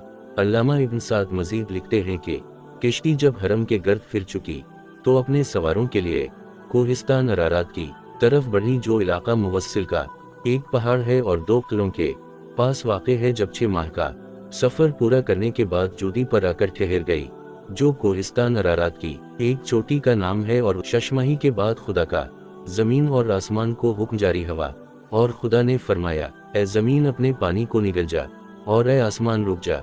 आसमान के रुकने का ये मतलब था कि ए आसमान अपने पानी को यानी बारिश को रोक ले, और जमीन पानी उतर गया और हजरत नूह अलैहिस्सलाम की किश्ती को जोदी पर टक गई। जहां तक कोहिस्तान जोदी का ताल्लुक है तो ये पहाड़ करदस्तान के इलाके जिला बातान में जजीरा इब्न उम के शुमाल मशरक में तकरीबन 25 मील के फासले पर एक बुलंद सिलसिला है। इसका दूसरा नाम कोह हरारात भी है, गोया जोदी कोह हदारात का एक सिलसिला भी है। इसको जबल हारिस भी कहते हैं।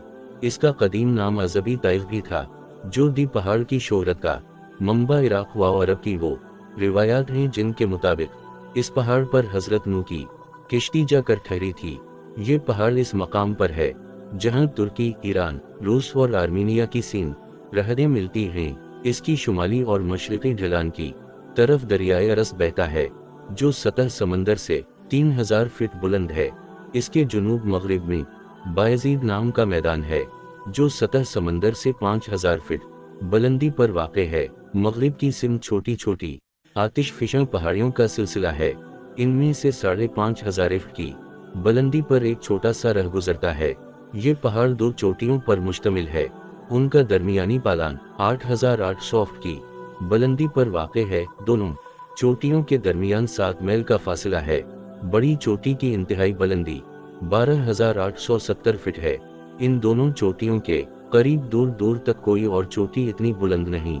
दोनों चोटियां लावे और आतिशी चट्टानों से बनी हैं।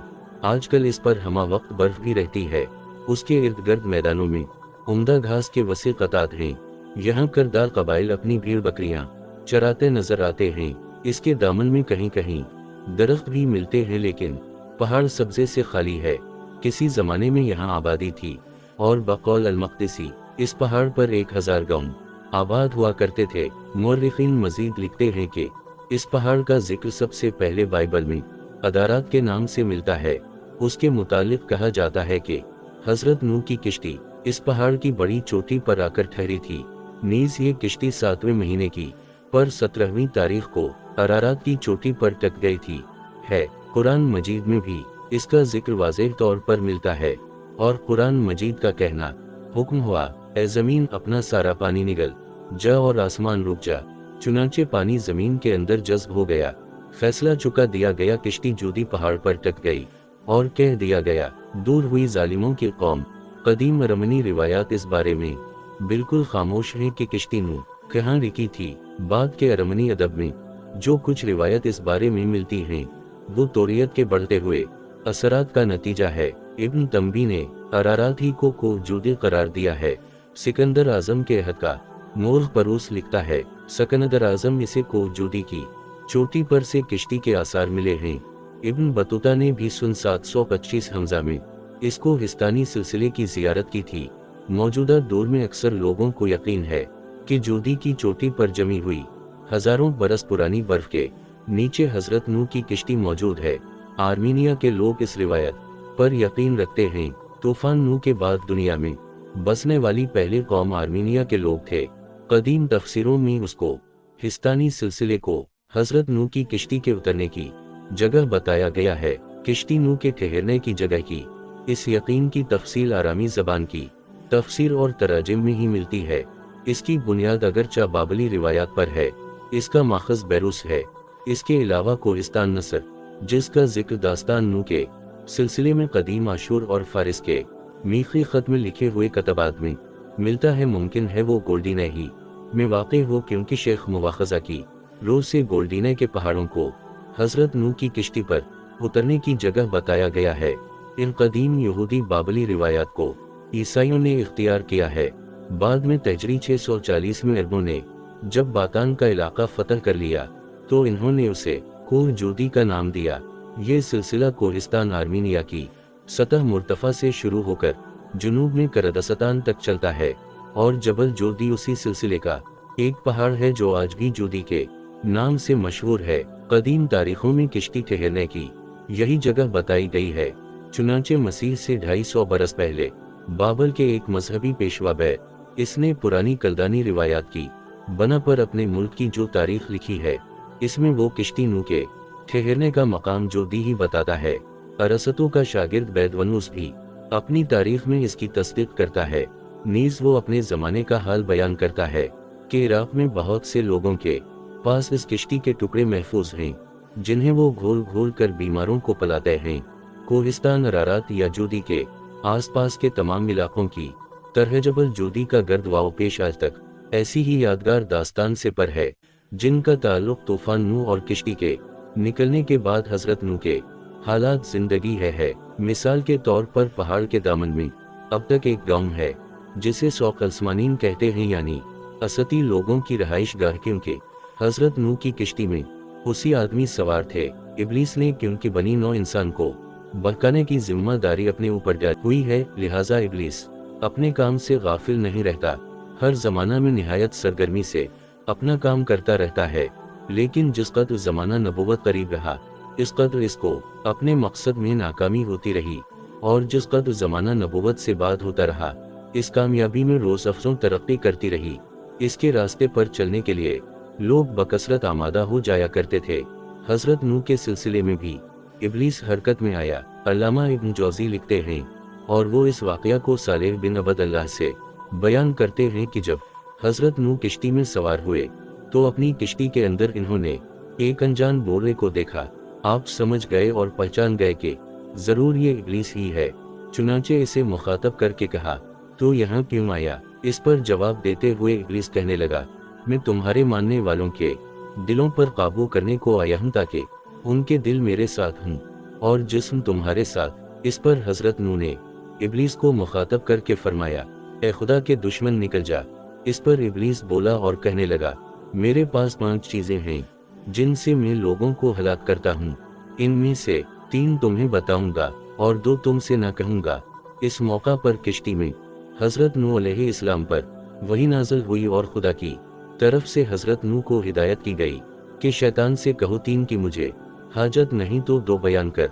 चुनांचे वही के मुताबिक इब्लीस को मुखातब करके हजरत नूह कहने लगे, जो 3 तो मुझे बताना चाहता है इसकी मुझे हाजत नहीं, वो 2 बयान कर जो तो कहना नहीं चाहता।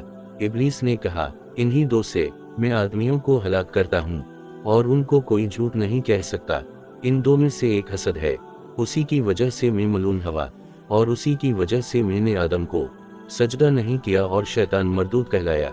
दूसरी बात हरस है कि आदम के लिए तमाम जन्नत मबा कर दी।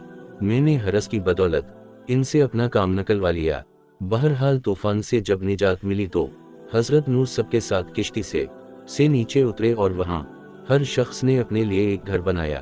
तूफान नूह के बाद जो पहली बस्ती जमीन पर बनी उसका नाम सौक अलस्मानीन पड़ा, यानी उसी आदमियों का बाजार। हजरत नूह के जितने आबाओ अजदाद गुजरे थे सबका दीन इस्लाम था।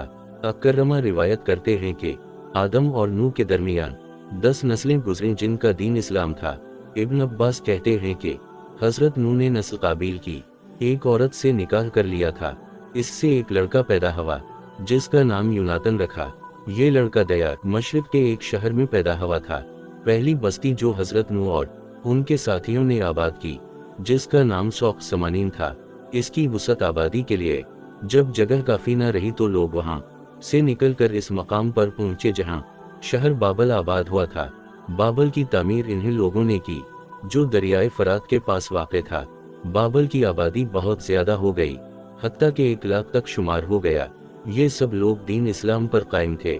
नूह जब किश्ती से निकले तो आदम का जसा बीत अल मक़दस में दफन कर दिया और एक जमाने के बाद खुद भी इंतकाल कर गए। यहाँ हजरत नूह के सिलसिले में 2 सवाल उठते हैं। पहला ये कि हजरत नूह का जो बेटा गिरक़ाब हुआ, क्या वो आपका हकीकी बेटा था? दूसरा सवाल ये उठता है कि हजरत नूह की कौम पर जो सैलाब की सूरत न सूरत में अजाब आया तो उस वक्त आप 2 आबा दजला और फरात में थे, तो इस आबी सैलाब की क्या कैफियत थी? क्या ये पूरी दुनिया में था या सिर्फ इस इलाके में आया था? पहले आपके इस बेटे से मुतालिक तहरीर करते हैं जो गिरक़ाब हुआ और ने के लिए हजरत नूह अलैहिस्सलाम ने खुदा से इस्तिदा की, लेकिन खुदा ने इस इस्तिदा को कबूल ना किया। हजरत नूह के गिरक़ होने वाले इस बेटे के मुतालिक 2 जुदा जुदा दावे किए गए हैं।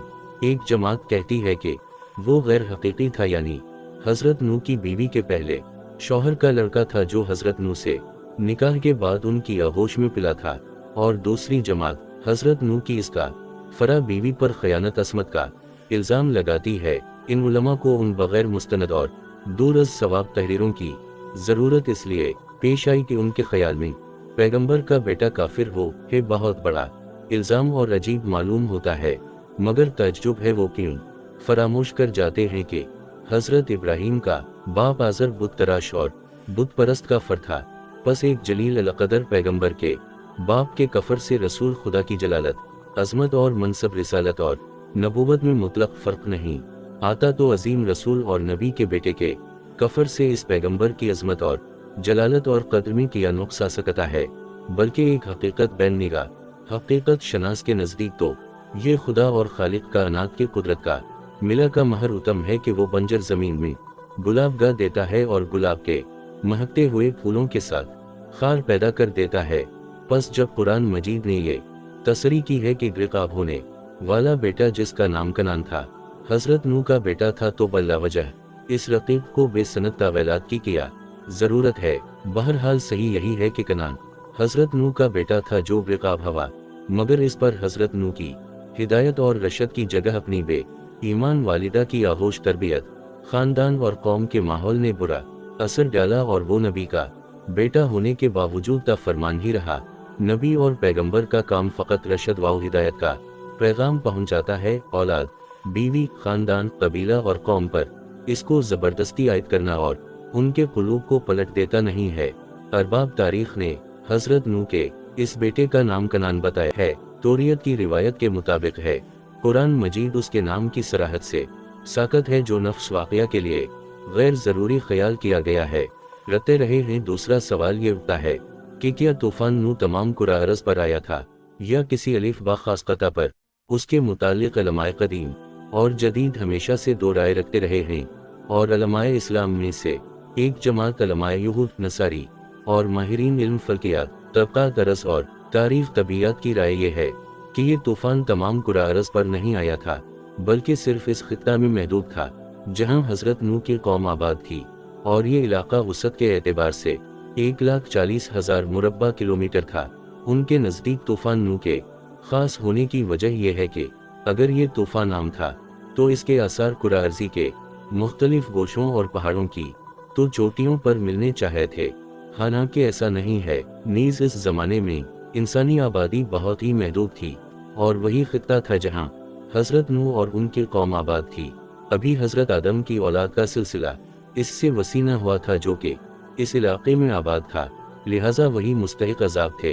इन्हीं पर तूफ़ान का ये अज़ाब भेजा गया, बाकी कुरा अर्ज़ को इससे कोई मतलब न था।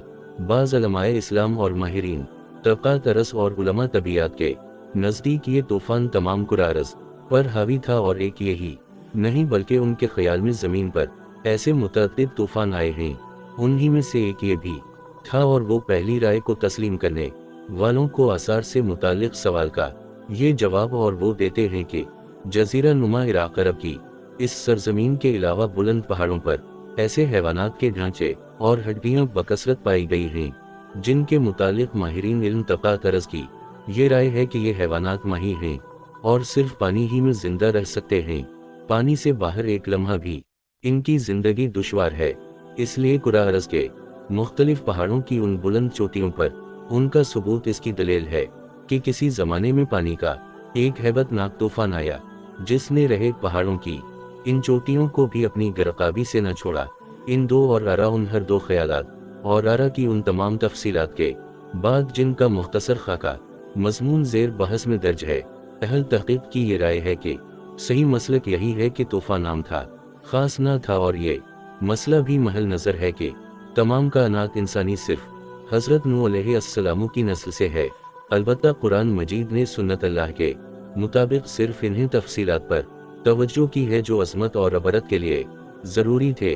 बाकी मबाहिस से कता कोई तरदो नहीं किया और उनको इंसानी उलूम की तरक्की के हवाले कर दिया है। वो तो सिर्फ ये बताना चाहता है कि तारीख़ का ये वाक़या पहले अक़ल व शोर को फरामोश न करना चाहिए कि आज से हज़ारों साल कबल एक कौम ने खुदा की नाफरमानी पर इसरार किया और इसके भेजे हुए हादी हज़रत नूह अलैहिस्सलाम के रशद व हिदायत के पैगाम को झटलाया और ठुकराया और कबूल करने से इनकार कर दिया और खुदा ने अपनी कुदरत का मुजाहिरा किया और ऐसे सरकशों और नाफरमानों को तूफान बादबाना ने गिरफ्त करके तबाह व बर्बाद करके रख दिया। जो लोग तूफान नू के आम होने पर शक व शुबह या शश व पंज का इजहार करते हैं, उनका कहना है कि इस सवाल का जवाब आसान नहीं है। ये दुरुस्त है कि इराक की खुदाई में अब तक कई सैलाब अजीम के आसार नहीं मिले हैं जिनकी बिना पर यकीन से कहा जा सकता है, लेकिन ये हकीकत है कि सैलाब अजीम की रिवायत ने मशरिक के करीब के लोगों के ज़हनों पर गहरा असर डाला है। फ़हरिस्त शाहान में तो सैलाब को कदीम और जदीद तारीख के दरमियान हद फासिल की हैसियत हासिल है। चुनांचे फ़हरिस्त शाह का मुसन्निफ तमहीद के तौर पर पहले उन 5 बादशाहतों का हाल बयान करता है जो सैलाब से पहले आसमान से नाजल हुई। फिर कहता है ये 5 शहर हैं जिनमें 8 बादशाहों ने 2,41,000 साल हुकूमत की, तब जमीन पर सैलाब छा गया और सैलाब के बाद जब बादशाहत दोबारा आसमान से उतारी गई तो सबसे पहले ये इराक के शहर कैश में उतरी। इसके बाद इराक में बादशाहतें बनती रहीं, बिगड़ती रहीं, यहाँ तक कि फ़हरिस्त शाह का नाम वो निशान तक बाकी न रहा। लेकिन सैलाब की रिवायत बदस्तूर जिंदा रही और 1000 साल बाद जब तोरियत मुरतब हुई तो सैलाब की दास्तान ने इसमें भी अपने लिए मकाम पैदा कर लिया और 1500 बरस तक यहूदी और ईसाई सहफ़े इस रिवायत को नकल करते रहे। इस सैलाब का किस्सा कुरान पाक में भी बार बार दोहराया गया है। इस सैलाब से मुतालिक शक व शुबह का इजहार करने वाले मजीद अपने ख्यालात की तक़वियत के लिए लिखते हैं कि महक़क़ीन और मुअर्रिख़ीन दोनों इस बात पर मुत्तफ़िक़ हैं कि ये सैलाब अगर किसी दरिया में आ सकता था तो वो दरियाए फ़रात था, जिसकी तुबियानी से हर शख्स वाकिफ़ है। चुनांचे ये मशकूक लोग मजीद लिखते हैं, बेशक कुछ लोगों ने ये ऐलान किया कि हमने सैलाब नू का सुराग पा लिया। बाज़ खुश एतिक़ादने को जूदी पर किश्ती नू के शिकस्ता तख्ते भी तलाश कर लिए, लेकिन अक़ल की अदालतों ने इन शहादतों को नाकाम करार दे दिया। साथ ही ये लोग ये भी लिखते हैं कि अलमाए आसार इतनी आसानी से हार मानने वाले न थे। चुनांचे इस शहर के शाही मकबरों की खुदाई से फारिग होकर 1929 हमजा में कुछ महक़क़ीन ने सैलाब नू की तक पहुँचने का बेड़ा उठाया। इन्होंने कब्रिस्तान के मुत्तसिल 75 फीट लंबा, 60 फीट चौड़ा और 65 फीट गहरा एक गड्ढा खिदवाया। इसमें 9 फीट तक की गहराई तक पुराने घरों की एक के ऊपर एक तह निकली। इसके बाद 18 फीट तक मिट्टी के टूटे हुए बर्तनों के ढेर ही ढेर मिलते रहे। वहाँ किसी जमाने में कम्हारों की भट्टी रही होगी। इस अंबार की बिल्कुल निचली तह में पकी मिट्टी का एक वजनी चाक भी मिला। इस चाक का कतर 3 फीट था। एक सुराख चाक के वस्त में बना हुआ था और दूसरा नगर के पास। ये सुराख छोटा सा था और मोट लगाने के लिए बनाया गया था। ये इंसान की सबसे पहली कदीम ईजाद का नमूना था, जिसकी बदौलत वो खालिस दस्तकारी के दूर से निकलकर मशीन के दूर में दाखिल हुआ था। बर्तनों के टुकड़े चाक के थोड़ी दूर नीचे तक भी मिलते गए, फिर ये बर्तन बिल्कुल गायब हो गए। इसके बाद नीचे सैलाब की लाई हुई गाद की दबीज ना साफ नजर आने लगी। गार की ये तह 11 फीट मोटी थी। खुर्दबैन से देखा गया तो पता चला कि ये गार पानी की तलछट से बनी हुई थी और इसमें दरियाए फरात के वस्ती इलाके की चीज़ों के अजजा भी शामिल थे। गाद के नीचे फिर इंसानी आबादी के आसार मिले, मसलन कच्ची मिट्टी की शिकस्ता ईंटें, राख, बर्तनों के टुकड़े और मिट्टी की मूर्तियां उनकी 3 नहीं निकलीं। गार के बिल्कुल नीचे की तह में पत्थर की 2 मालाएं भी मिलें। इस कस्म के पत्थर का करीब तरीन ज़ख़ीरा को नलगरी में भी है। इससे ये जाहिर होता है कि सैलाब की हमअस समीरी कौम बड़ी शौकीन मिजाज थी, जो पत्थर की मालाएं दूर दराज असर के मकामात से मंगवाती थी, या शायद जनूबी हिंद का कोई सौदागर ये मालाएं वहां ले गया हो। उनकी मिट्टी की मूर्तियां भी बड़ी नाजुक थीं। उन मूर्तियों में हिस्सी कैफियत भरपूर पाई जाती थीं।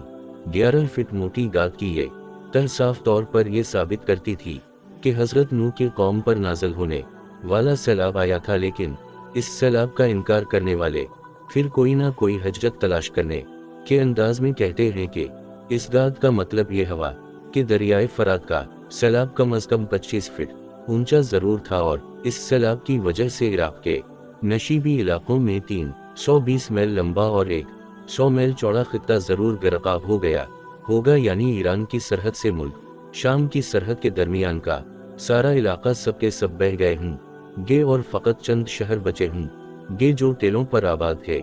इराक की सरजमीन में 11 फीट मोटी गाद की तह मिलना यकीना सैलाब आने का बैन सबूत था। इसके बावजूद मजहब से नाना लोग जो इस सैलाब से इनकार करते हैं वो ये हजरत पेश करते हैं कि इराक के नशीबी इलाके में फकत एक गड्ढा खोदना और इसके आसार की बिना पर पूरे मुल्क के बारे में हतमी फैसला करना साइंसी तरीकाकार के मुनाफी है।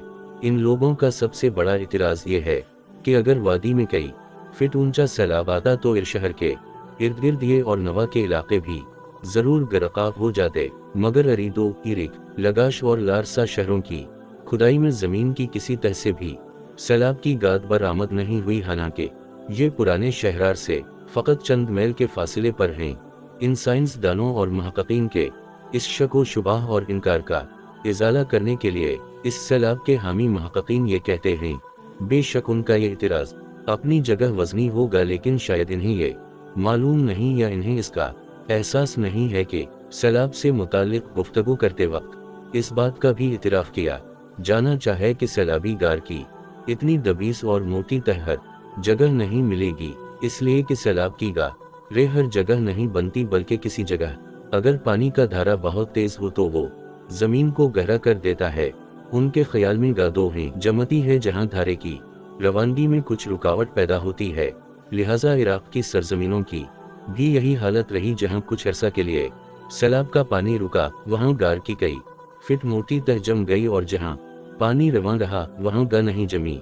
चुनांचे खुदाई के दौरान जो 11 फीट मोटी गाद की तह खुदाई वालों ने निकाली वो इस बात का बैन सबूत और दलील है कि हजरत नूह अलैहिस्सलाम के दूर का सैलाब आम था।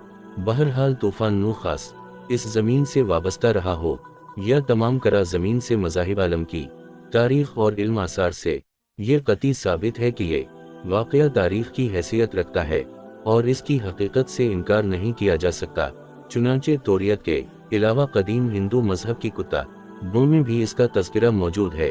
अगरचे कुरान मजीद के बयान किए हुए सादा और साफ वाक़यात के मुकाबले में उनमें कुछ इख्तिलाफात पाए जाते हैं, ताहम नफ्स लफ़ा वाक़या के इजहार में सब मुत्तफ़िक़ नज़र आते हैं।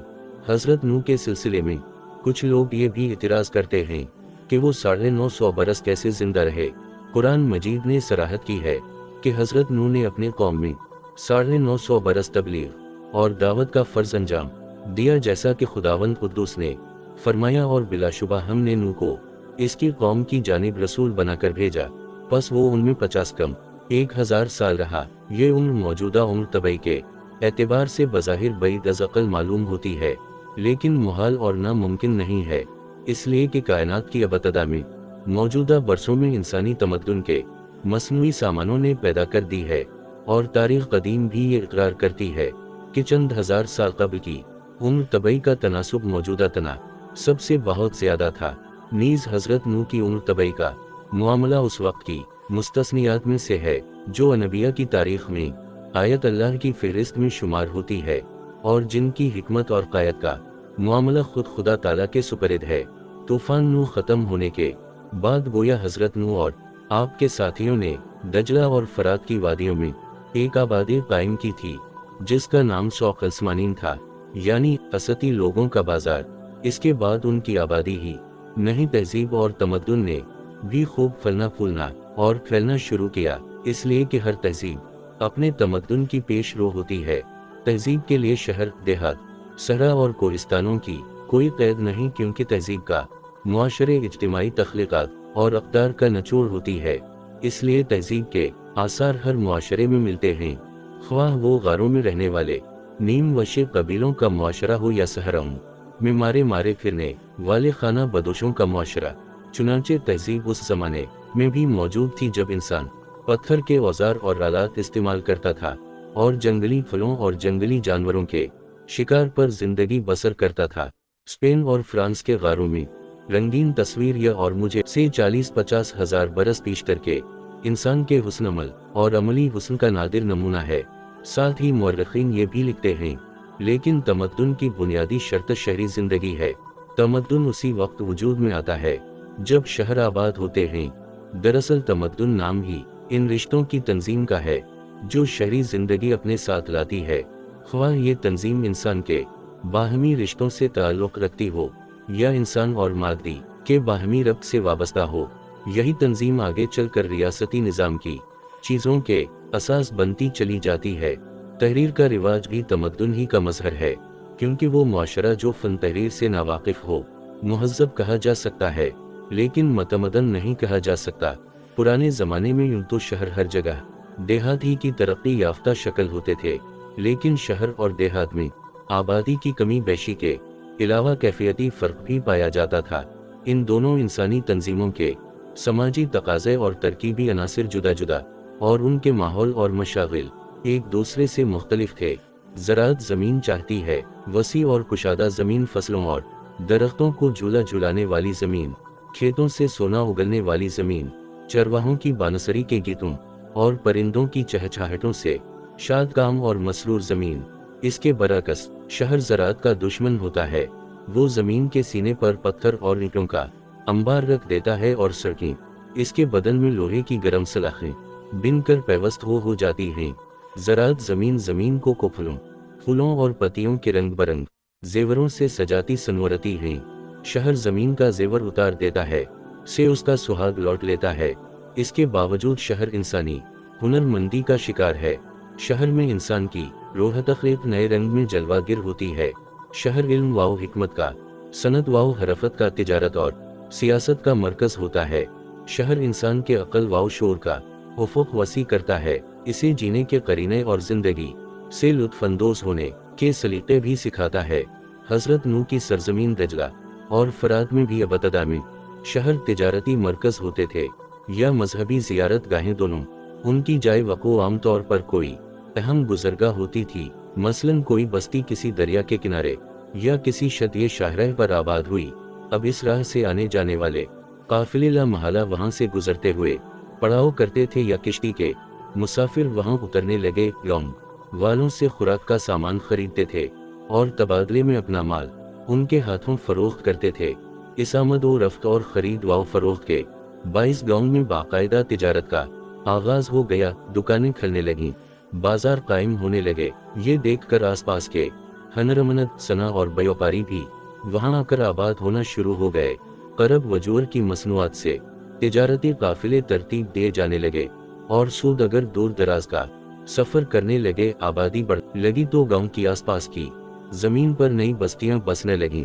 जोला हम की तो की पास जमीन पर अती बस्तियां बसने, जुआ बस्तियां, रंगरेजों की बस्तियां, ठिठेरों की बस्तियां, सुनारों की बस्तियां, मामारों की बस्तियां, मोचियों की बस्तियां, सौदागरों की बस्तियां। इस तरह गांव फैलते फैलते शहर बनते चले गए और ये बस्तियां शहरों के महलों में तब्दील होना शुरू हो गईं। हजरत नूह अलैहिस्सलाम के बाद दजला और फरात की वादियों का भी यही हाल हुआ। बड़े बड़े शहर आबाद होना शुरू हो गए।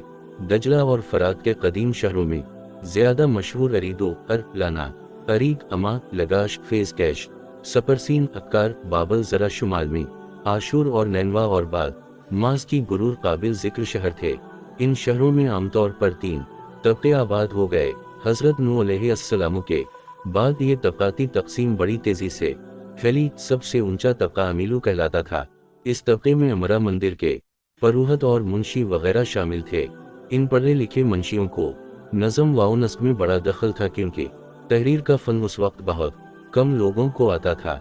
अदालतों के हाकिम और इसाकर सालार भी अमीलू तबके से तुमको ही ताल्लुक़ रखते थे। दूसरा तबका मुश्कियों कहलाता था। यही लफ्ज़ अरबी ज़बान में मुंतकिल होकर मिस्कीन बन गया। इस तबके में व्यापारी, कारीगर और दस्तकार शामिल होते थे। उनको असलिहा और दस्तकार शाह रखने की इजाज़त न थी और न ही ये लोग लश्कर में भर्ती हो सकते थे। तीसरा तबका गुलामों का था, जिनके हुकूक व फ़राइज़ पर कुछ पाबंदियां थीं। ये तबके शहरों में थे और गांव की भी यही हालत थी। गांव में भी ये 3 तबके थे।